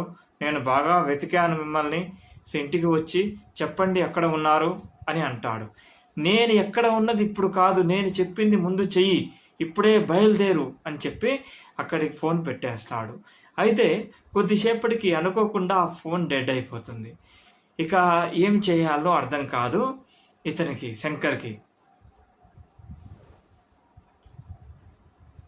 అయితే అతనికి బయటికి వెళదామా అంటే ధైర్యం చాలదు. ఎందుకంటే 2-3 సార్లు చచ్చి బతికిన పరిస్థితి. ఇప్పుడు బయటికి వెళితే మరలా ఏదో ఒక సమస్య వస్తుంది, ప్రాణాపాయ పరిస్థితి వస్తుంది అని చెప్పి మనసులో అనుకుంటాడు. అలా అనుకొని ఒక్కసారిగా అతను దిగ్భ్రాంతికి లోనైపోయి, మనస్తాపానికి లోనైపోయి, డిప్రెషన్లోకి పోయి కూర్చొని అతని మనసులో చాలా ప్రశ్నలు ఎదురవుతూ ఉంటాయి. అరే నేను ఏం చేస్తున్నాను, అసలు నా పరిస్థితి ఎలా ఉండి ఎలా మారిపోయింది. మా అమ్మ మొదటి నుంచి చెప్తుంది, బాబు నువ్వు ఎప్పుడు దైవానుగ్రహం లేనిదే మనం ఏమీ చేయలేమని చెబుతూనే ఉంది. నేను ఎప్పుడు మా అమ్మ మాటను పెడచెవిన పెడుతూ దేవుడే ఏమున్నాడు, శివయ్య ఏం చేస్తాడో మన సామర్థ్యం లేకపోతూ అంటూ అతన్ని పెడచెవిన పెట్టి మా అమ్మ చెప్పే వాటిని అన్నిటినీ నా ఇష్టానికి నా గర్వానికి చేసుకుంటూ వస్తాను. ఒక పక్క నేను కారు యాక్సిడెంట్లో మనిషి చనిపోతే కనీసం అతన్ని హాస్పిటల్కి తీసుకువెళ్దామా, లేకపోతే అతని వెనక ఉన్న అతని పాపకు ఏదైనా సహాయం చేద్దామని అనుకోకుండా నా దగ్గర డబ్బు ఉందనే కావరంతో నన్ను ఎవడు ఆపుతాడని చెప్పి నేను అక్కడికి వెళ్ళి డబ్బులు ఇచ్చి కేసు కొట్టేయించుకుందాము, కేసు కాకుండా చేసుకుందాం అనుకున్నానే. కానీ నాలో మానవత్వము కూడా పోయింది. ఏమి డబ్బు వస్తే నేనేమన్నా దేవుడిని అయిపోతానా? సో దేవుడు తలుచుకుంటే ఇదే పరిస్థితి అయింది. ఆ శివయ్య తలుచుకున్నాడు కాబట్టి నేను అధపాతాళానికి వెళ్ళాను. ఇప్పుడు కనీసం నేను ఏ విధంగా బయటపడతానో నాకు అర్థం కావట్లేదు. నేను ఉంటానో పోతానో అన్న పరిస్థితి నాకు వచ్చింది. ఇక చాలు శివయ్య, నేను చేసిన పాపానికి నాకు పరిహారం దొరకాల్సిందే. నేను ఎలాగైనా చనిపోతాను.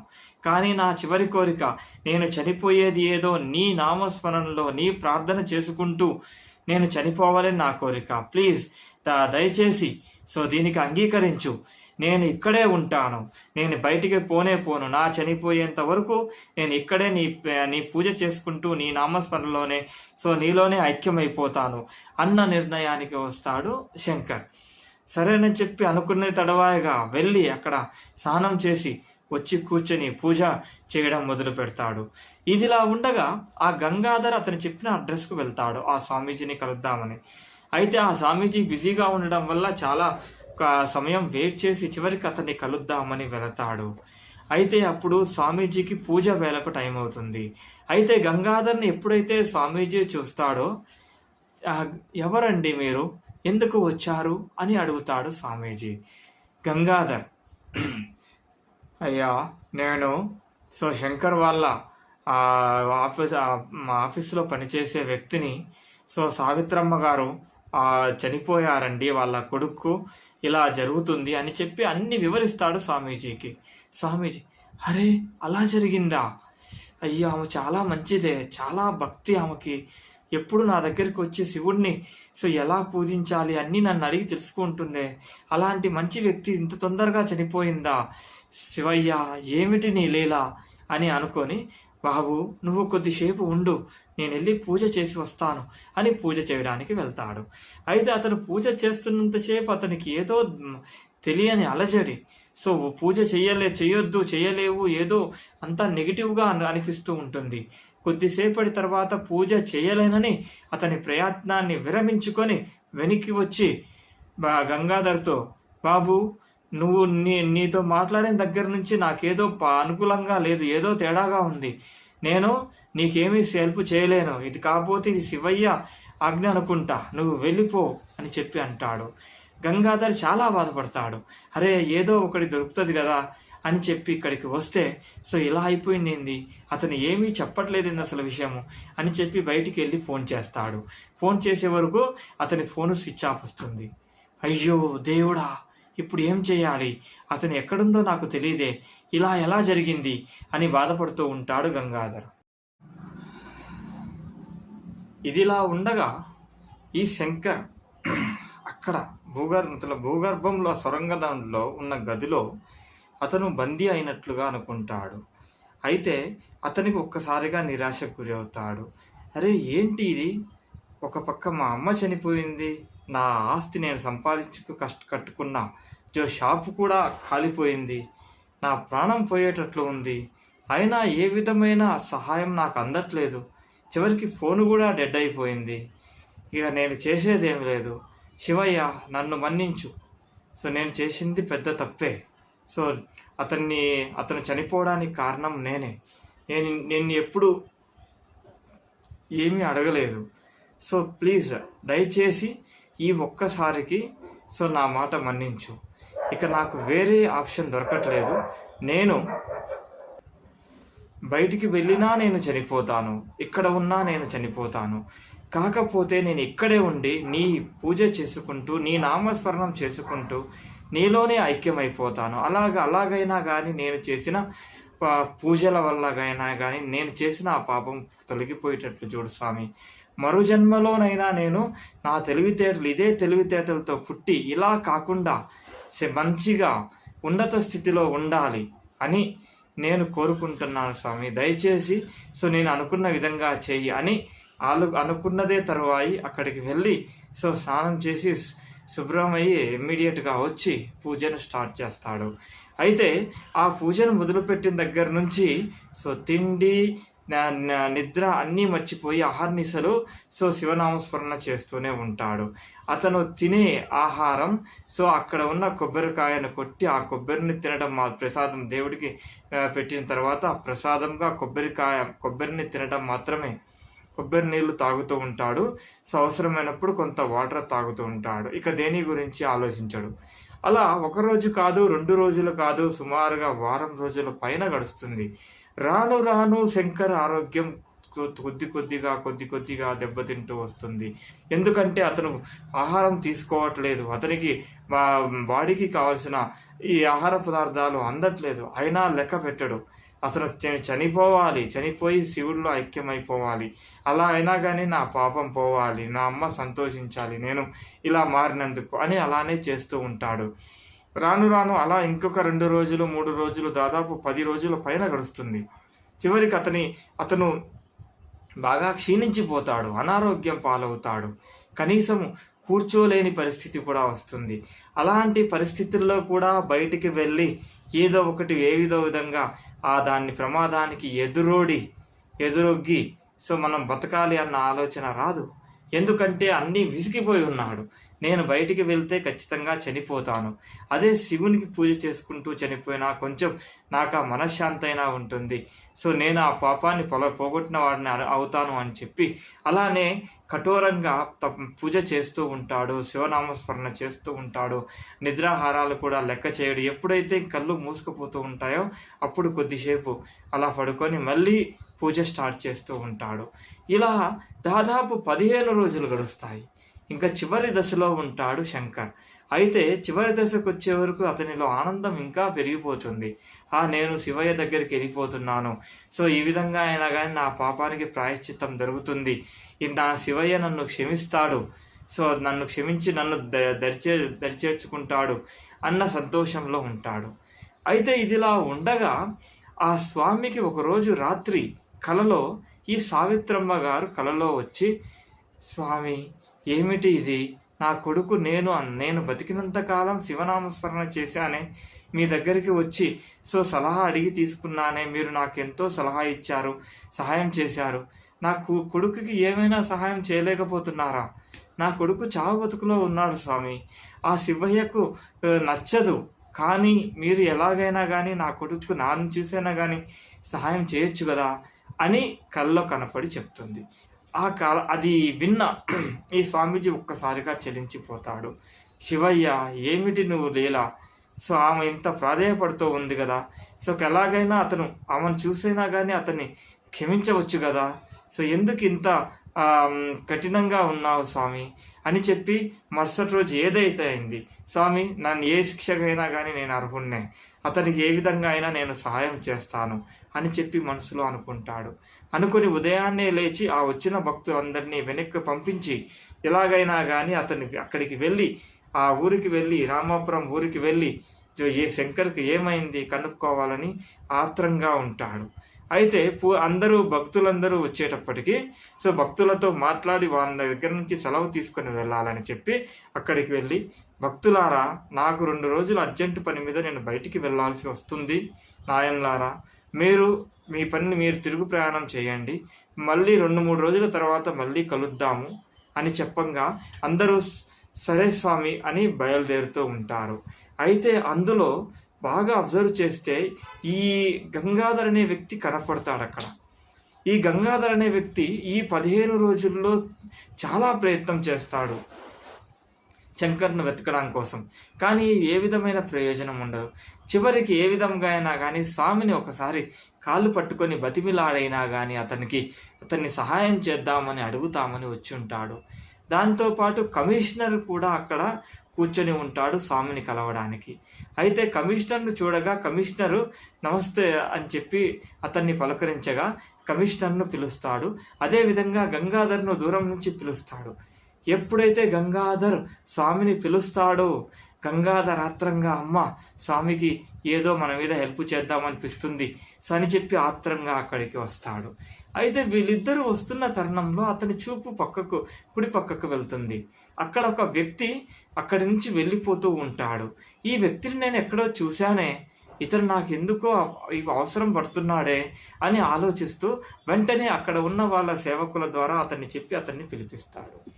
పిలిపించిన తర్వాత, నిన్ను పార్వతమ్మ గారితో ఒకసారి మాట్లాడడం చూశాను నేను, నాకు గుర్తుగా ఉంది, నిజమేనా అంటాడు అతన్ని. అయితే అతను, అవును స్వామి, నేను పార్వతమ్మ గారితో ఇంతకుముందు మాట్లాడేటవాడిని అని అంటాడు. అయితే ఏ విషయం మాట్లాడేవాడివి నువ్వు చెప్పు అంటే, అది వ్యక్తిగతము, అది పర్సనల్ స్వామి, అవి చెప్పడానికి లేదు, అది చెబితే కొంచెం ఇబ్బంది అవుతుంది అని అంటాడు. అదేంటి, ఏమి వ్యక్తిగతం అది? సో నాకు తెలిసి నన్ను శివుని విగ్రహం ఎవరు బాగా చేస్తారు అని అడుగుతూ ఉన్నది నన్ను చాలాసార్లు. అయితే ఒకసారి మాత్రం నాకు ఒక వ్యక్తి దొరికాడు, అతను బాగా నిర్మించగలడు ఆలయాన్ని అని చెప్పి అన్నది. అప్పుడే నీతో ఆమె మాట్లాడుతూ ఉన్నది నాతో అనే ముందు, నిజం చెప్పు, నువ్వే కదా ఆమెకు ఆ శివాలయం కట్టించావా అని అడుగుతాడు. అడిగితే అప్పుడు, స్వామి మీరు అడిగినంత మాత్రాన నీకు నేను ఎందుకు సమాధానం చెప్పాలి? సో నేను అది చెప్పను, అది రిస్క్తో కూడుకున్న పని, అందులో కొంచెం సమస్య ఉంది అని అంటాడు. వెంటనే కమిషనర్ ఉండి, బాబు ఏంటయ్యా నువ్వు, ఆయన అడుగుతుంటే కొద్దిగా కూడా రెస్పాండ్ కావేంటి? ఆయన ఎవరు, ఆయన ఎందుకు అడుగుతున్నాడో తెలుసా నీకు? ఆ శంకర్ వాళ్ళ కొడుకు శంకర్ ప్రాణాపాయ స్థితిలో ఉన్నాడు బాబు. ఆమె పార్వతమ్మ చనిపోయి కూడా దాదాపు 10-20 రోజులు అవుతుంది. దయచేసి నువ్వు చెప్పు ఏ విషయం అని అంటాడు. ఒక్కసారిగా అతను షాక్ గురవుతాడు. అయ్యో, పార్వతమ్మ గారు చనిపోయారా? ఎప్పుడు జరిగింది ఇది? నాకు ఏమీ తెలియదే. అతని కొడుకు ఎక్కడికి పోయాడు అని అడుగుతాడు అతను. దానికి ఈ గంగాధర్, అయ్యా నాతో ఫోన్లో మాట్లాడాడు లాస్ట్ సారి, ఈ స్వామి అడ్రస్ పంపించి స్వామి గురించి కనుక్కోండి అని చెప్పి అతను ఫోన్ లాస్ట్లో మాట్లాడాడు, తర్వాత తెలియదు అని అనగా వెంటనే అతను ఉండి, ఓ స్వామి ఫోటో నేను తయారు చేసిన భూగర్భంలో నేను నిర్మించిన ఆ దేవాలయంలోనే ఉంది ఫోటో, అంటే అతను అక్కడ ఉన్నాడా అని అనే వరకు ఒక్కసారిగా స్వామీజీ, ఆ గంగాధర్ అండ్ కమిషనర్ ఇద్దరు షాక్ అవుతారు. కమిషనర్ అంటే, బాబు త్వరగా వెళ్దాం పదా ఆ భూగర్భంలో ఉన్న టెంపుల్ దగ్గరికి, అతను ఎలా ఉన్నాడో లేడో అని అందరూ ఒక్కసారిగా కారు వేసుకొని ఆడికి హడావుడిగా ఇంటికి వెళ్ళిపోతారు.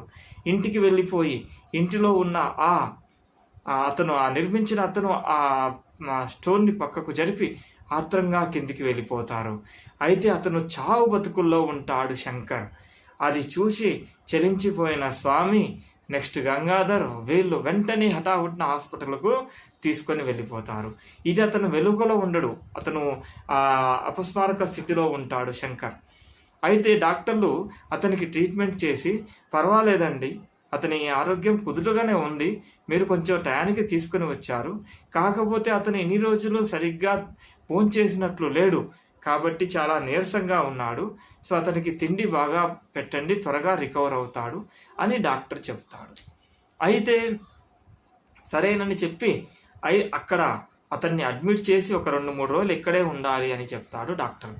అయితే కమిషనర్ ఈ స్వామీజీతో చెప్పి సో ఒక 2 కానిస్టేబుల్ని అక్కడ పెట్టి సో వాళ్ళని అబ్జర్వ్ చేయమని చెప్పి హాస్పిటల్ యాజమానికి కూడా సీరియస్గా చెప్పి కొంచెం సీసీ కెమెరాలో చూస్తూ ఉండండి అని చెప్పి స్వామికి చెప్పి అక్కడి నుంచి బయలుదేరుతాడు. గంగాధర్ కూడా స్వామి నాకు ఒక చిన్న పని ఉంది అని చెప్పి అక్కడి నుంచి బయలుదేరుతాడు. అయితే ఈ స్వామీజీ అక్కడ కూర్చొని ఆ బాబు ఎప్పుడైతే మెలకువలోకి వస్తాడో అతనితో మాట్లాడి వెళ్ళిపోదామని ఎదురు చూస్తూ ఉంటాడు. ఇదిలా ఉండగా కొద్దిసేపటికి ఏదో ఒక పొగ రూపంలో ఆ ఐసీయూలోకి వెళ్ళడాన్ని గమనిస్తాడు స్వామీజీ. ఏంటబ్బా ఇది, కొంపతీసి ఇదేమన్నా ఆత్మ అని చెప్పి అనుమానం వచ్చి తొందరగా అక్కడికి వెళ్ళిపోతాడు. ఈ పొగ ఎంత వేగంగా లోపలికి వెళ్తుందో అంతే స్పీడ్గా బయటికి వచ్చేస్తుంది. అయితే ఎప్పుడైతే ఈ స్వామీజీ ఐసీయూలో నుంచి శంకర్ను చూస్తాడో అతని శరీరం చుట్టూ ఒక వెలుగులాగా ఇతనికి కనిపిస్తుంది. అప్పుడు అర్థమవుతుంది శంకర్కి స్వామి యొక్క కృప ఇతని మీద ఉంది. ఇతను ఏం చేశాడో కానీ ఒక్కసారిగా అతని శివయ్య కృపను ఇతను గెలుచుకున్నాడు. ఇతను ఏం చేశాడో తెలుసుకుందామని చెప్పి అతను బయట వెయిట్ చేస్తూ ఎప్పుడైతే అతనికి మెలకువ వస్తుందో వెంటనే వెళ్ళి అతనితో మాట్లాడతాడు. బాబు, ఏమైంది నాయనా? అక్కడ అన్ని రోజులు ఏం చేశావు? నువ్వు లోపల ఎలా బతికావు ఇన్ని రోజులు? నువ్వు బయటికి ఎందుకు రాలేదు అని అడుగుతాడు. స్వామి, నేను అక్కడికి వెళ్ళిన తరువాత బయటికి వస్తే ఎలాగైనా చనిపోతానని చెప్పి ఆ శివయ్య నామస్మరణ చేస్తూ శివయ్య పూజ చేస్తూ నిద్రాహారాలు మానేసి సో నేను శివయ్యకు ఐక్యమైపోవాలని చెప్పి నేను చేశాను. కానీ శివయ్యకు అది ఇష్టం లేదనుకుంటా, నన్ను మరలా ఇక్కడికి బతికించాడు అని అనగా, పిచ్చోడా, శివయ్య నీ అనుగ్రహం నీ మీద ఉంది నాయనా. ఇప్పటికైనా ధైర్యంగా ఉండు. ఇక నిన్ను ఎవరు ఏం చేయలేరు. నీకు అన్నీ మంచే జరుగుతాయి. నువ్వు చేసిన పాపం ఈ పూజతోనే తొలగిపోయింది నాయన. ఇకనైనా సంతోషంగా ఉండు అని చెప్పి అక్కడి నుంచి బయలుదేరుతాడు. అయితే కొద్దిసేపటికి గంగాధర్ అక్కడికి వచ్చి, అయ్యగారు, ఇప్పుడే డాక్టర్తో మాట్లాడాను, మీకు ఆరోగ్యం బాగా ఉందంట, పదండి అక్కడికి ఇంటికి వెళ్ళిపోదాము అని అక్కడి నుంచి ఇద్దరు ఇంటికి వెళ్ళిపోతారు. ఆ రోజు రాత్రిగా ఈ శంకర్ ప్రశాంతంగా పడుకుంటాడు. సో గంగాధర్ మాత్రం సో అతనికి బంధువులకు ఎవరికి యాక్సిడెంట్ అయిందని చెప్పి అక్కడి నుంచి వెళ్ళిపోతాడు. మరుసటి రోజు ఉదయాన్నే లేచిన ఈ శంకర్ సో రోడ్డు మీద ఉదయాన్నే లేచి అలా నడుచుకుంటూ వెళ్తూ ఉంటాడు ప్రశాంతంగా. కానీ ఒక పక్క భయం ఉంటుంది అతనికి. అరే, 2 సార్లు, ఒకసారి పాము కుట్టి చనిపోబోయాను, రెండవసారి విషవాయువులు వచ్చి చనిపోవాల్సింది నేను, సో నాకు ఏమవుతుందా అని చెప్పి అనుకుంటూ, కానీ శివయ్య నన్ను మరలా బతికిచ్చాడంటే సో ఖచ్చితంగా నన్ను చూసుకుంటాడు అని చెప్పి ధైర్యంతో ముందుకు వెళ్తూ ఉంటాడు. అయితే రోడ్డు పక్కన ఒక పిల్లవాడు ఏడుస్తూ ఉంటాడు.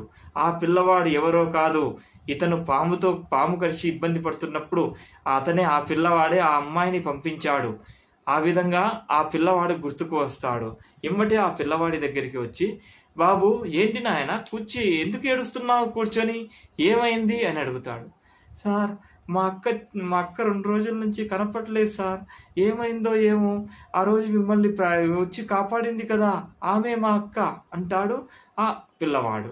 దానికి శంకర్ వెంటనే, అవునా, ఆ అమ్మాయి నా ప్రాణం కాపాడింది బాబు, పద పోలీస్ స్టేషన్కి వెళ్దాం, కంప్లైంట్ చేద్దాం, ఖచ్చితంగా వాళ్ళు వెతికిస్తారు అని చెప్పి పోలీస్ స్టేషన్కి వెళ్ళి కంప్లైంట్ ఇచ్చి ఆ అమ్మాయి ఫోటో కూడా వాళ్ళకి ఇచ్చి అక్కడి నుంచి బయలుదేరి వచ్చేటప్పుడు, బాబు, నువ్వు ఎక్కడ ఉంటావు, మీ ఇల్లు ఏది అంటాడు.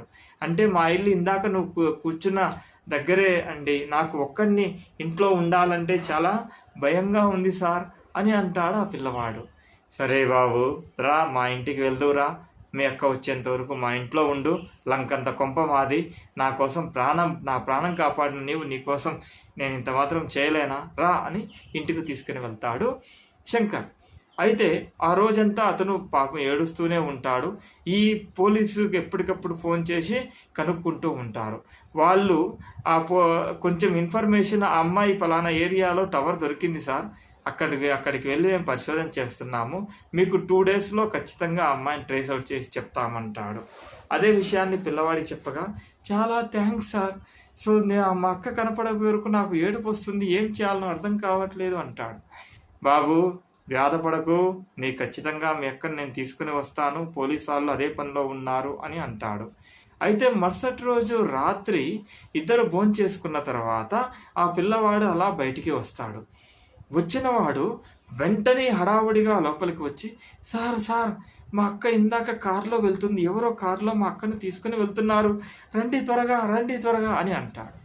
వెంటనే ఇతను పద పద, ఎవరు వాళ్ళు అని చెప్పి కారు తీసి ఆ పిల్లవాడిని కూర్చోబెట్టుకొని ఆ రూట్లో స్పీడ్గా వెళ్తారు. వీళ్ళ ముందు ఒక కారు వేగంగా వెళ్తుంది. సార్ సార్, అదే కారు, ఆ కారులోనే మా అక్కని చూశాను, పదండి పదండి అని అంటాడు ఆ పిల్లవాడు. ఈ శంకర్ వేగంగా కారును ముందుకు తీసుకువెళ్ళి వాళ్ళ ముందుకు క్రాస్ చేసి ఆ కారును ఆపి చూస్తాడు. అక్కడ చూస్తే అమ్మాయి ఉంటుంది, 4 అబ్బాయిలు ఉంటారు, కానీ అమ్మాయి వాళ్ళ అక్క అయితే కాదది. ఎమ్మటే ఆ పిల్లవాడు, అక్క నువ్వు అనుకున్నానే, సో నువ్వు కాదా, ఎక్కడికి వెళ్ళిపోయావు అని మళ్ళీ ఏడుస్తూ ఉంటాడు. రే బాబు, కొంచెం కూల్గా ఉండు నాన్న, కొంచెం అధైర్యపడకు, 2 రోజులు టైం ఇవ్వాలి కదా వాళ్ళకి వెతకడానికి, నువ్వు చూసిన వాళ్ళందరినా నా అక్క అని అంట్లో ఎట్లా కురుతుంది నా బాబు అని చెప్పి అతన్ని ఓదార్చి మరలా ఇంటికి వెళ్తూ ఉంటాడు. వెళ్తూ ఉంటే ఇతను డ్రైవర్ సీట్ పక్కన కూర్చొని ఉన్న పిల్లవాడు అలా వెళ్తుంటే వెంటనే ఉండి అంకల్ అంకల్ అని అంటాడు. బండి ఆపండి అంటాడు. అనే వరకు ఎందుకు నాయన అని బండి ఆపితే, అలా చూడండి అంకుల్, వాళ్ళెవరో ముసుగులు వేసుకొని అక్కడి నుంచి గోడ దూకుతూ ఉన్నారు, దొంగ నాయాలు అయి ఉంటారు వాళ్ళు, ఒకసారి చూడండి అంటాడు. అలా చూసే వరకు అది అతని షాపే, ఆల్రెడీ సగం తగలబడిన షాపు, ఇంకొక ఆ షాప్లోనికే వాళ్ళు మళ్ళీ వెళ్ళటాన్ని ఇతను చూస్తాడు. చూసి వెంటనే కమిషనర్కు ఫోన్ చేస్తాడు. వెంటనే వాళ్ళు వచ్చేసి వాళ్ళని అరెస్ట్ చేసి తీసుకెళ్తారు పోలీస్ స్టేషన్కి. వెంటనే ఆ కమిషనర్ ఇతన్ని పిలిపిస్తాడు శంకర్ని. శంకర్ సార్, ఇక్కడ చూడండి, వీళ్ళు అడిగితే మీరు దొంగలు కాదంట, వీళ్ళు మీ ఆఫీసును కాల్ చేయడానికి వచ్చారంట, ఎందుకని అడిగితే ఎవరో ఒక వ్యక్తి, ముసుగున్న వ్యక్తి ఇలా చెప్పాడు అని అంటున్నారు, మీరే చెప్పండి ఏం చేయాలో అంటాడు. ఒక్కసారిగా ఈ శంకర్కు కోపం వస్తుంది. ఎవర్రా మీరు, నా షాపుని ఎందుకు కాల్చాలనుకుంటున్నారా, మీ వల్ల 3 నా వర్కర్స్ చనిపోయి నేను జైలుకు వెళ్ళాను, మిమ్మల్ని సార్ వీళ్ళని మాత్రం వదిలిపెట్టొద్దు, అన్ని కేసులు పెట్టి వీళ్ళని బయటికి రానియకుండా చేయండి, అసలు ఎవడో అది కనుక్కోండి అని చెప్పి సీరియస్గా వాళ్లకు చెప్పి వెళ్తాడు.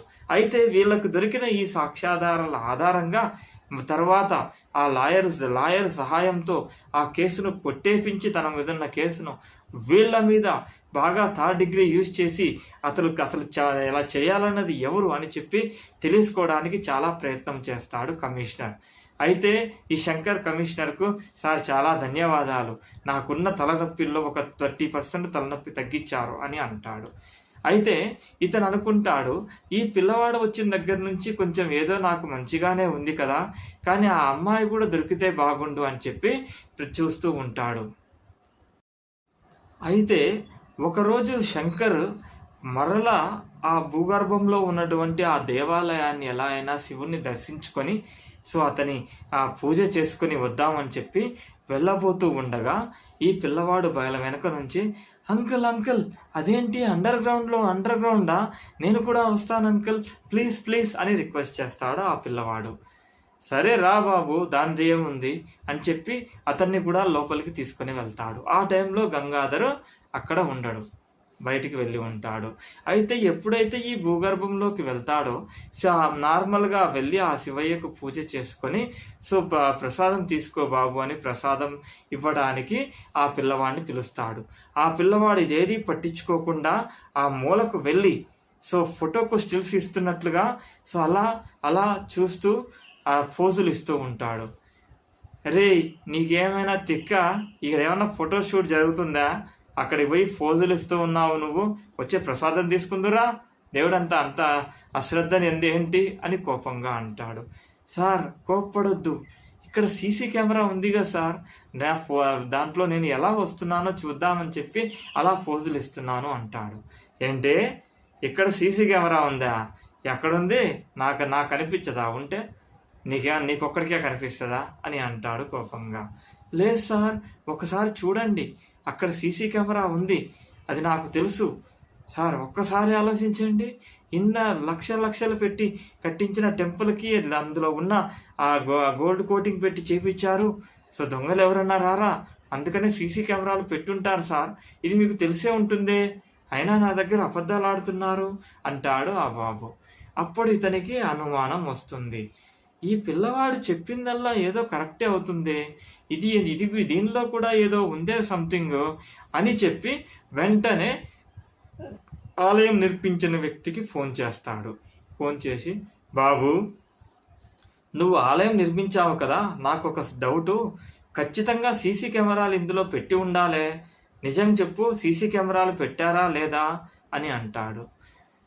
సార్ సీసీ కెమెరాలు అయితే పెట్టాము సార్, అక్కడ మీకు చెప్పలేదు, కానీ అది మా సొంతం నా బావమరిదే దాన్ని బిగించాడండి, అతనికి నెంబర్ ఇస్తాను, మీరు మాట్లాడండి, ఏమైనా ఉంటే అతన్ని అడగండి అని అంటాడు ఆ వ్యక్తి.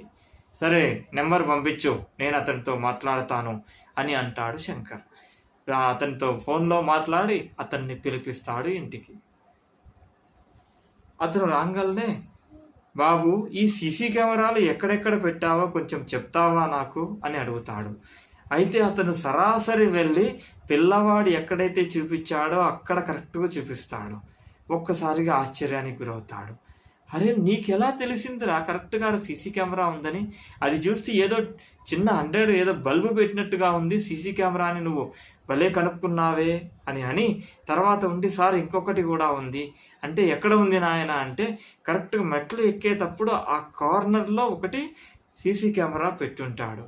వెంటనే ఉండి, బాబు అక్కడ సీసీ కెమెరా పెట్టా ఏమన్నా యూజ్ ఉంటుందా? అంతా ఇక్కడ ఉంది, దేవాలయం అంతా అక్కడ ఎందుకు పెట్టా ఉంటాడు. సార్ అక్కడ ఎవరైనా వచ్చిపోయే వాళ్ళు ఉంటే తెలియడానికి పెట్టామండి అక్కడ, ఎందుకంటే ఈ లోపలికి వచ్చారంటే మేడం గారే రావాలి, వేరే వాళ్ళు ఎవరో రాకూడదు, వచ్చారంటే అదే దొంగతనం చేయడానికే వస్తారు కాబట్టి పెట్టాము అని అంటాడు ఆ అనుకున్న వ్యక్తి. అయితే వెంటనే ఇతనికి డౌట్ వస్తుంది, సరే లోపలికి బండ జరిపి లోపలికి వస్తేనే కదా కనపడేది, సో కనీసం బండ జరిపినప్పుడు ఎవరైనా లోపలికి రావాలనుకుంటున్నారా అనేది కూడా తెలుస్తుందా అని అడుగుతాడు.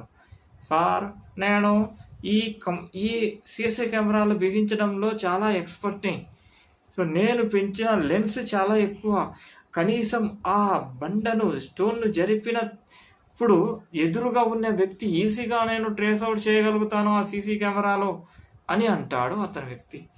వెంటనే సరే ఒక పని చెయ్యి, ఈ సీసీ కెమెరాలు రికార్డ్ అయినది ఎక్కడ నువ్వు రికార్డ్ అవుతుంది సీసీ కెమెరాలో ఉన్నది అని అడగ్గా, సార్ అది నా ల్యాప్టాప్లో రికార్డ్ అవుతూ ఉంటుంది, ఏదైనా అనుమానం ఉంటే నేను మేడం గారికి మెయిల్ చేస్తూ ఉండేవాడిని అని అంటాడు. అయితే బాబు మా అమ్మ చనిపోయిన రోజు సో ఆ సీసీ కెమెరా నువ్వు రికార్డింగ్ చూసావా అని అడుగుతాడు. సార్ మీ అమ్మగారు చనిపోయినప్పుడు నేను హాస్పిటల్లో ఉన్నాను, సో ఈ మధ్యనే 2-3 రోజుల క్రితమే నేను వచ్చాను, నిన్ననే మా బావ ఫోన్ చేసి చెప్పాడు అమ్మగారు చనిపోయిందని, నేను ఆ రికార్డింగ్ చూడలేదండి, ఒక పని చేస్తాను, నేను ఇంటికి వెళ్ళిన తర్వాత ఆ రికార్డింగ్ చూసి మీకు పంపిస్తాను అంటాడు. సరే నువ్వు ముందు త్వరగా ఇంటికి వెళ్ళి ఆ రోజు ఏం జరిగిందో, మా అమ్మగారు చనిపోయిన రోజు విజువల్స్ నాకు పంపించు అని అంటాడు. అయితే అతను వెళ్ళిన తరువాత అలాగే చెప్పిన విధంగానే ఆ విజువల్స్ ఇతనికి పంపిస్తాడు. కాకపోతే దానికి ఒక 3 గంటలు టైం పడుతుంది. ఈలోపు వీళ్ళని పైకి వెళ్ళిపోయి అక్కడ భోంచేసుకొని ప్రశాంతంగా కూర్చున్నప్పుడు ఆ విజువల్ వస్తుంది. ఆ విజువల్ చూసిన ఈ శంకర్ ఒక్కసారిగా ఆశ్చర్యానికి గురవుతాడు, తర్వాత ఏడుస్తాడు. వెంటనే ఎదురుగున్న పిల్లవాడు, సార్ ఏమైంది, ఎందుకు ఏడుస్తున్నారు మీరు, మా అక్కకి ఏమైనా అయిందా అని అడుగుతాడు. బాబు మీ అక్కకి ఏం కాలేదు నాయన, కొద్దిగా నన్ను వీడియో చూడనివ్వు అని వీడియో చూస్తూ ఉంటాడు. అయితే ఆ వీడియోలో అదే రోజు రాత్రి వాళ్ళ అమ్మగారు ఆ స్టోనును నడిపి అక్కడ కూర్చొని ఇబ్బంది పడుతున్నట్లు, ఊపిరి తీసుకోవడానికి ఇబ్బంది పడుతున్నట్లు, అస్వస్థగా ఉన్నట్లు ఆ వీడియోలో రికార్డ్ అయి ఉంటుంది. అయితే వెంటనే పక్కన ఉన్న పిల్లవాడు, సార్ ఆమె ఇబ్బంది పడుతూ ఉంది కదా, మరి ఆమె ఏదో మాట్లాడుతున్నట్లు ఉన్నదే, ఏం మాట్లాడుతుందో మీరు అతని సీసీ కెమెరా బిగించిన వారిని అడగండి, ఆ ఆడియో కూడా రికార్డ్ అయి ఉండొచ్చు కదా అని అంటాడు ఆ పిల్లవాడు. వెంటనే ఆ పిల్లవాడు చెప్పాడని ఇతనికి ఫోన్ చేసి, బాబు నువ్వు వీడియోనే పంపించావు, నాకు ఆడియో కూడా కావాలి అంటాడు. సార్ ఆడియో అంటే కనీసం కొంచెం 1 గంట టైం ఇవ్వండి, నేను అది చూసుకొని పంపిస్తాను అని ఒక అరగంట తర్వాత ఆ పిల్లవాడు ఆ ఆడియో కూడా పంపిస్తాడు. ఆ ఆడియోలో ఏముంటుందంటే, శివయ్య, సో నన్ను నీ దగ్గరికి పిలుస్తున్నావా, ఇది అన్యాయం, నా కొడుకు ఇంకా నీ గురించి తెలుసుకోలేదు, అతను ఇంకా అమాయకుడు, సో అతనికి ఏమీ తెలియదు, అతన్ని కొంచెం మంచివాణ్ణిగా అతనికి తెలిసే విధంగా నేను తెలియజెప్పేంత వరకన్నా నేను అతనితో ఉండాలి. ఎందుకో స్వామి, సాయంత్రం వేసుకున్న టాబ్లెట్స్ వేసుకున్న దగ్గర నుంచి నాకెందుకో చాలా తేడాగా ఉంది, నేను నీ దగ్గరికి వస్తున్నట్లుగా అనిపిస్తుంది స్వామి, ఎందుకు ఇలా, సో దయచేసి సో నన్ను కొద్ది రోజులు నా కొడుకుతో గడపనివ్వు స్వామి అని ఉన్నట్లుగా ఆడియో ఉంది. ఆ తర్వాత ఆమెను ఆ స్టోన్ను కవర్ చేసేసి బెడ్రూమ్లోకి వెళ్తున్నట్లుగా అందులో ఉంది. ఇది చూసిన శంకర్కు ఒక్కసారిగా డౌట్ వస్తుంది. వెంటనే పోలీస్ ఆఫీసర్ను పిలిపించి ఈ వీడియో చూపిస్తాడు. ఆ పోలీస్ ఆఫీసర్ ఉండి వెంటనే, బాబు ఇది ఏదో సంథింగ్ మీ అమ్మ మీద ఏదో హత్యాయత్నం జరిగినట్లుగా ఉంది, అసలు మెడిసిన్స్ మీ అమ్మగారు సొంతంగా వేసుకుంటారా, ఎవరైనా వేస్తారా అని అడగ్గా, వారానికి ఒకసారి ఒక నర్సు వస్తుంది సార్, ఆమె ఈ మెడిసిన్స్ తీసుకుని వచ్చి మా అమ్మకు వేస్తుంది అని అంటాడు ఈ శంకర్. వెంటనే పోలీస్ అతను ఉండి, సార్ మీరు ఆమెను పిలిపించండి, ఒకసారి చూద్దాము, మాట్లాడదాము అని ఎమ్మటే ఆమెను పిలిపిస్తాడు. ఆ పోలీస్ ఆఫీసర్ వెంటనే ఆమెతో, నిజం చెప్పు, నువ్వు ఆ రోజు అమ్మగారికి ఏదో టాబ్లెట్స్ ఏదో ఇచ్చావు నువ్వు, అందుకనే ఆమె చనిపోయింది, నీ మీద కేసు రాస్తాను, జైల్లో తోస్తాను, బయటకు కూడా రావని ఆమెను బెదిరిస్తాడు. సార్ నేనేం చేయలేదు సార్, ఆ రోజు నేను వచ్చినప్పుడు గంగాధరే ఉన్నాడు అక్కడ, నేను బయటికి వెళ్ళాలి, త్వరగా ఆమెను నిద్ర లేపి టాబ్లెట్లు వేయొచ్చా అని అడిగాను సార్, అంతే, అతను నేనే మెడిసిన్స్ చేస్తానని చెప్పి అతను మెడిసిన్స్ తీసుకున్నాడు, నేను వచ్చేసాను సార్ అని అంటుంది నర్సు. నువ్వు చెప్పేది నిజమేనా అని అడుగుతాడు. అడిగితే, నిజమే సార్, మీరు సీసీ కెమెరాల్లో కూడా చూడండి అని అంటుంది. అయితే సరే అని చెప్పి నర్సు వెళ్ళమంటాడు. ఆ నర్సు అలా వెళ్తూ ఉండగా ఈ పిల్లవాడు బయటే ఉంటాడు. ఆ గంగాధర్ ఎప్పుడైతే ఈ నర్సును చూస్తే అక్కడి నుంచి పరిగెత్తుకుంటా వెళ్ళిపోతూ ఉంటాడు. వెంటనే ఆ పిల్లవాడు వచ్చి శంకర్తో, సార్ ఆ నర్సును చూసి ఆ గంగాధర్ పరిగెత్తుకుంటా వెళ్ళిపోతూ ఉన్నాడు, అతనే ఏదో చేశాడు సార్ అని చెప్పే వరకు ఈ కమిషనరు సో అక్కడున్న పోలీసులు అతన్ని వెంటపడి పట్టుకొని అక్కడి నుంచి తీసుకొని అతన్ని అరెస్ట్ చేసి విచారణ చేస్తారు. అక్కడే ఉంటాడు ఈ శంకర్. పోలీసులు అతన్ని బాగా కొడతారు. కొట్టిన తర్వాత చివరికి, ఎందుకు చేసావు ఇలాగా చెప్పు అని పోలీసు గంగాధర్ని అడుగుతాడు. అప్పుడు గంగాధర్ ఇలా చెప్తాడు.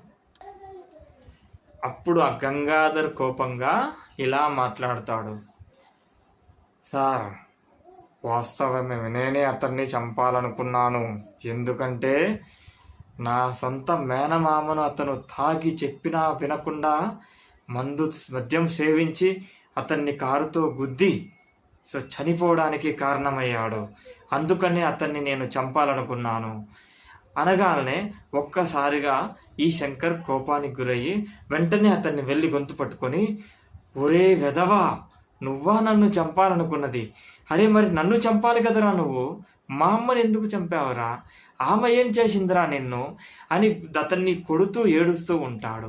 వెంటనే పోలీసు వాళ్ళు అతన్ని ఆపుతారు.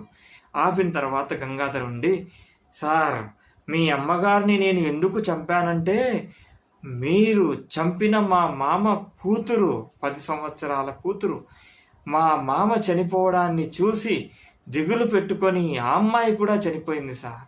ఎంత బాధపడిందంటే ఆ చనిపోయే ముందు ప్రతిరోజు వెక్కి వెక్కి వెక్కి వెక్కి ఏడ్చేది. మీ కారణంగా 2 మనుషులు చనిపోయారు. అందుకని ఆ పగ తీర్చుకోవడానికే మీ అమ్మగారికి నేను వేరే మెడిసిన్స్ ఇచ్చి ఆమెకు బ్రెయిన్ స్ట్రోక్ వచ్చి చనిపోయేలా చేశాను. మిమ్మల్ని కూడా చంపాలని చెప్పి నేను చాలాసార్లు ప్రయత్నించాను. కానీ మీరు మీ టైం బాగుండి మీరు బయటపడ్డారు.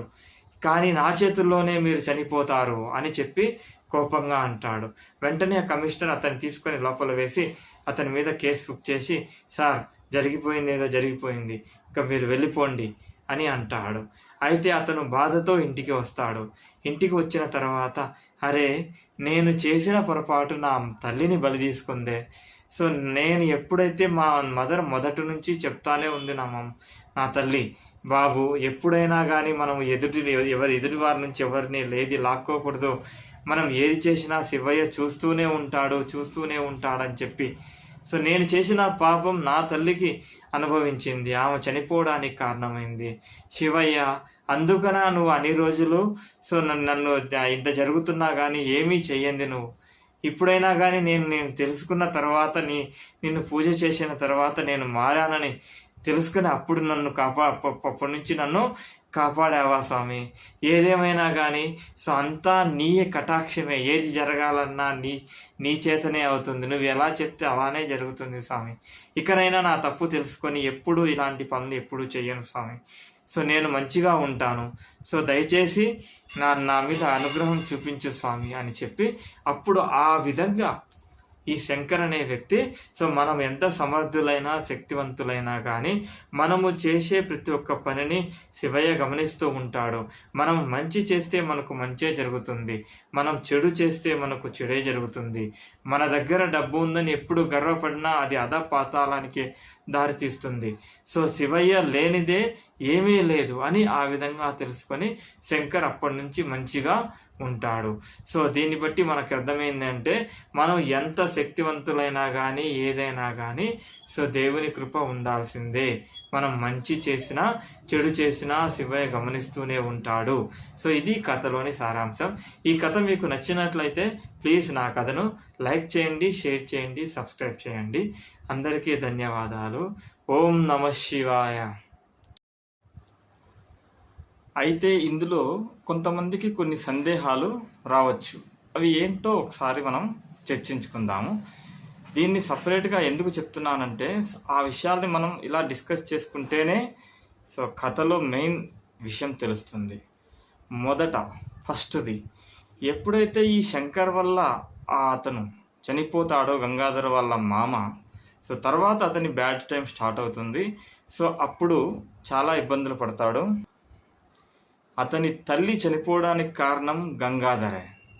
అయితే మరి గంగాధర్ వాళ్ళ తల్లి చనిపోయేటప్పుడు సో శివయ్య ఏమీ చేయలేకపోతాడు. ఎందుకంటే ఇతని చేజేతులారా చేసుకున్న పాపం, సో ఆ పాపానికి ప్రతిఫలం అనుభవించాల్సిందే అనే ఉద్దేశంతో అప్పుడు ఏమీ చేయలేకపోతాడు. కానీ ఎప్పుడైతే శంకర్ వాళ్ళమ్మ చనిపోతుందో అప్పటి నుండి శివయ్య ప్రకారమే అన్ని శివయ్య చూస్తూ ఉంటాడు, అన్నీ గమనిస్తూ ఉంటాడు. అదే తరుణంలో మొదటగా ఫస్ట్ అటెంప్ట్ అతన్ని చంపాలనుకున్నది ఎప్పుడు? పార్కులో ఎప్పుడైతే అతన్ని చంపాలనుకుంటాడో సో పిల్లవాడు మొదట చూస్తాడు, ఆ తర్వాత వాళ్ళ అక్క వచ్చి అతన్ని కాపాడుతుంది. ఇక్కడ అతని ప్రమేయం ఏముంది అనేది మనం లాస్ట్లో తెలుసుకుందాం. లాస్ట్లో చెప్తాను అక్కడ ఏం జరిగిందనేది. అయితే ఇంకొక డౌట్ వస్తుంది, అయ్యా ఇప్పుడు అంత పెద్ద షాపులో షార్ట్ సర్క్యూట్ అయ్యి మంటలు వచ్చాయి కదా, సో ఆ మాత్రం సీసీ కెమెరాలు ఉండవా? సో దాంట్లో మనం చూస్తే తెలియదా? అసలు ఆ 3 వ్యక్తులు అక్కడ పనిచేస్తున్న వారు కాలిపోతున్నప్పుడు వచ్చిన కాలిపోతున్నటువంటి వీడియోలు సోషల్ మీడియాకి ఎలా లీక్ అయ్యాయి అంటే కారణం మీరు గెస్ చేసి ఉండొచ్చు, అది గంగాధరే. గంగాధర్ ప్లాన్ ప్రకారం వాళ్ళను పిలిపించి అక్కడ ఉన్న సామాన్లు బట్టలన్నిటినీ తగలబెట్టిస్తాడు. ఆ టైంలో సీసీ కెమెరాను బంద్ చేస్తాడు. బంద్ చేసి తరువాత ఎప్పుడైతే వాళ్ళు తగలబడుతున్నారో అప్పుడు సీసీ కెమెరాలు ఆన్ చేస్తాడు. దానితో పాటుగా ఇతను తన మొబైల్లో వాటిని ఓన్గా షూట్ చేసి వాటిని సోషల్ మీడియాలో పెడతాడు. ఎందుకంటే అతని కేసు స్ట్రాంగ్ అవ్వాలి, అతను బయటికి రాకూడదని చెప్పి ఇది చేసింది కూడా సో గంగాధరే. అయినప్పటికీ సో ఇతనికి ప్రాణానికి సంబంధించిన ప్రమాదం లేదు కాబట్టి ఆ శివయ్య ఏమీ చూస్తూనే ఉంటాడు. అయితే ఎప్పుడైతే ఇంకొకసారి అతని మీద హత్యా ప్రయత్నం, విషవాయువులు అక్కడికి వస్తాయో సో అప్పుడు అతను కింద పడటము, ఆ టయానికి అతను ఎవరైనా కామన్ సెన్స్ ఉన్న వాళ్ళు అదే చేస్తారు, కింద పడి ఎలాగైనా విండో దగ్గరికి వెళ్ళాలో డోర్ దగ్గరికి వెళ్ళాలో అని చూస్తాడు. కానీ అక్కడ ఆ టయానికి ఆ ప్లేట్ అమర్చింది కారణం ఏమిటంటే అది శంకర్ వాళ్ళమ్మ చేసుకున్న పుణ్యమే. ఆమె నిర్మించిన ఆ టెంపుల్ వల్లనే అతను అందులోకి వెళ్ళి సర్వైవ్ కాగలుగుతాడు. కానీ ఎప్పుడైతే అతను చనిపోయే పరిస్థితుల్లో ఉన్నాడో అప్పుడు సో ఈ వాళ్ళమ్మ కల్లోకి రావడము, తర్వాత అదే టయానికి వీళ్ళందరూ రావడం, సో అది కూడా శివయ్య ఆజ్ఞ ప్రకారమే జరుగుతుంది. అలా బయటపడతాడు. సో అయితే శంకర్ అనేవాడు బయటికి రావడానికి ప్రధాన కారణం ఆ పిల్లవాడే కదండి మొత్తం అన్నీ చేసింది. అతను దొంగలు పడుతున్నారని చూపించింది అతనే, ఆ తర్వాత ఈ సీసీ కెమెరా ఉందని చూసింది అతనే. అది చూడబట్టే కదా అతను ఫోన్ చేసి సీసీ కెమెరా వాడిని పిలిపించబట్టే కదా వాళ్ళమ్మ మాటలు విని ఆ తర్వాత నర్సును పిలిపించి గంగాధర్ మీద అనుమానం వచ్చి కన్ఫామ్ అయింది. అయితే దీనికి కారణం కూడా శివయ్యే, అది చెప్తాను వినండి ఒకసారి. ఎప్పుడైతే ఈ గంగాధర్ ఆ జైలుకి వెళ్ళిపోతాడో ఆ మరుసటి రోజు ఇతనికి కాల్ వస్తుంది శంకర్కి పోలీసుల నుండి. సార్ మీరు పోలీస్ స్టేషన్లో కంప్లైంట్ ఇచ్చారు కదా, అమ్మాయి ఫోటో ఇచ్చారు కదా, ఆ అమ్మాయి దొరికింది, పోలీస్ స్టేషన్లో ఉంది, ఆ అమ్మాయి ఏదో బంధువుల ఇంటికి వెళ్ళిందంట, సో ఆ అమ్మాయికి తమ్ముడు ఎవరూ లేరంట అని అంటారు. అనే వరకు వెంటనే అక్కడికి పరిగెత్తుకుంటూ వెళ్తాడు. వెళ్ళి ఆ అమ్మాయితో, అమ్మ మీ తమ్ముడు మీకోసం ఎంత గాబరా పడుతున్నారు, మీరు అలా ఎలా వెళ్ళిపోతారు, మీరు గుర్తున్నారా, నేను గుర్తున్నానా మీకు అని అడుగుతాడు. గుర్తున్నారండి, మీరెందుకు గుర్తులేరు, ఆ రోజు పార్కులో పాము కరిచి చనిపోయే పరిస్థితుల్లో ఉంటే నేనే కదా మీకు సహాయం చేసింది అంటుంది ఆమె. అవును, అందుకనే నీకు ఇంత ఇంట్రెస్ట్ తీసుకొని మిమ్మల్ని వెతకడానికి పోలీసులకు చెప్పాను. అయినా అలా ఎలా వెళ్తారండి తమ్ముడిని వదిలి, అతను ఎంత దిగులు పడుతున్నాడో, ఇప్పటి వరకు నా కారులోనే వచ్చాడు, ఇప్పుడే కనపట్లేదు ఎక్కడికి వెళ్ళాడో అని అంటాడు. సార్ నా తమ్ముళ్ళు ఎవరూ లేరండి, నా తమ్ముళ్ళు ఎవరూ లేరు, మీరు ఎవరిని చూసి ఎవరు అనుకుంటున్నారో నాకు అర్థం కావట్లేదు అంటుంది. అనే వరకు ఫోన్లో అతనితో పాటు దిగిన ఫోటో తీసి, చూడమ్మా ఈ ఫోటోలో ఉన్న పిల్లవాడే కదా మీ తమ్ముడు అని అంటాడు. ఆమె ఒక్కసారిగా ఆశ్చర్యపడి సో కొద్దిసేపు ఏడుస్తూ ఉంటుంది. అలాగా వెంటనే ఈ శంకర్ వెళ్ళి, అమ్మాయి ఏమైంది ఎందుకు ఏడుస్తున్నావు అని అడుగుతాడు. సార్ ఇతను నా తమ్ముడే వాస్తవంగా, కానీ ఇతను 2 సంవత్సరాల క్రితమే చనిపోయాడు. కానీ మీ దగ్గరికి ఎలా వచ్చాడు, మీ దగ్గర ఉంటున్నారని చెబుతున్నారు, నాకు అదే ఆశ్చర్యంగా ఉంది అనే వరకు శంకర్కు ఒక్కసారిగా మైండ్ బ్లాక్ అయిపోద్ది. అరే ఇతను చనిపోయాడా, చనిపోతే మరి నా దగ్గరికి వచ్చింది ఎవరు, నాకు అంత సహాయం చేసింది ఎవరు అని నువ్వు అబద్ధం చెప్తున్నావు, ఆ రోజు పార్కులో ఫస్ట్ ఆ అబ్బాయే కదా నిన్ను పంపించింది అని అడుగుతాడు శంకర్. లేదు సార్, నేను ఆ రోజు అలా ఎందుకో ఆ పని మీద ఎలా వెళ్తూ మీరు కింద పడి ఉంటే మీరు కరుస్తూ ఉంటే నేను మీ దగ్గరికి వచ్చి చూశాను. ఎప్పుడైతే మీరు దగ్గరికి రాగలనే మీ కాల్ దగ్గర ఆ 2 పాము కరిచిన గుర్తులు చూసి సో నా చేతనైన సహాయం నేను చేశాను, నా తమ్ముడు ఏమి చెప్పలేదు సార్ అంటుంది. అప్పుడు అర్థమవుతుంది శంకర్కి, అయ్యా శివయ్య, సో నువ్వే నా దగ్గరుండి మొత్తము సో నేను అసమర్థుడిని, సో నేను చనిపోబోతున్నాను అన్న పరిస్థితి నుంచి నా ప్రాబ్లమ్స్ నేనే సాల్వ్ చేసుకుని బయటపడిగేదాకా వచ్చాను, కేవలం నీవే దయ్యా, సో నీవు లేకపోతే ఏమీ లేదు, అంతా మనం అనుకుంటాం మన చేతుల్లో ఉంటుందని, టైం ఎప్పుడు ఎలా మారుతుందో చెప్పలేము, సో ఏదేమైనా కానీ క్షమించు శివయ్య, నీ ప్రేమేయం లేకుండా సో ఏదీ జరగదు అని అప్పుడు అతను మనసులో నిజాన్ని ఒప్పుకుంటాడు. సో థ్యాంక్ యూ అండి.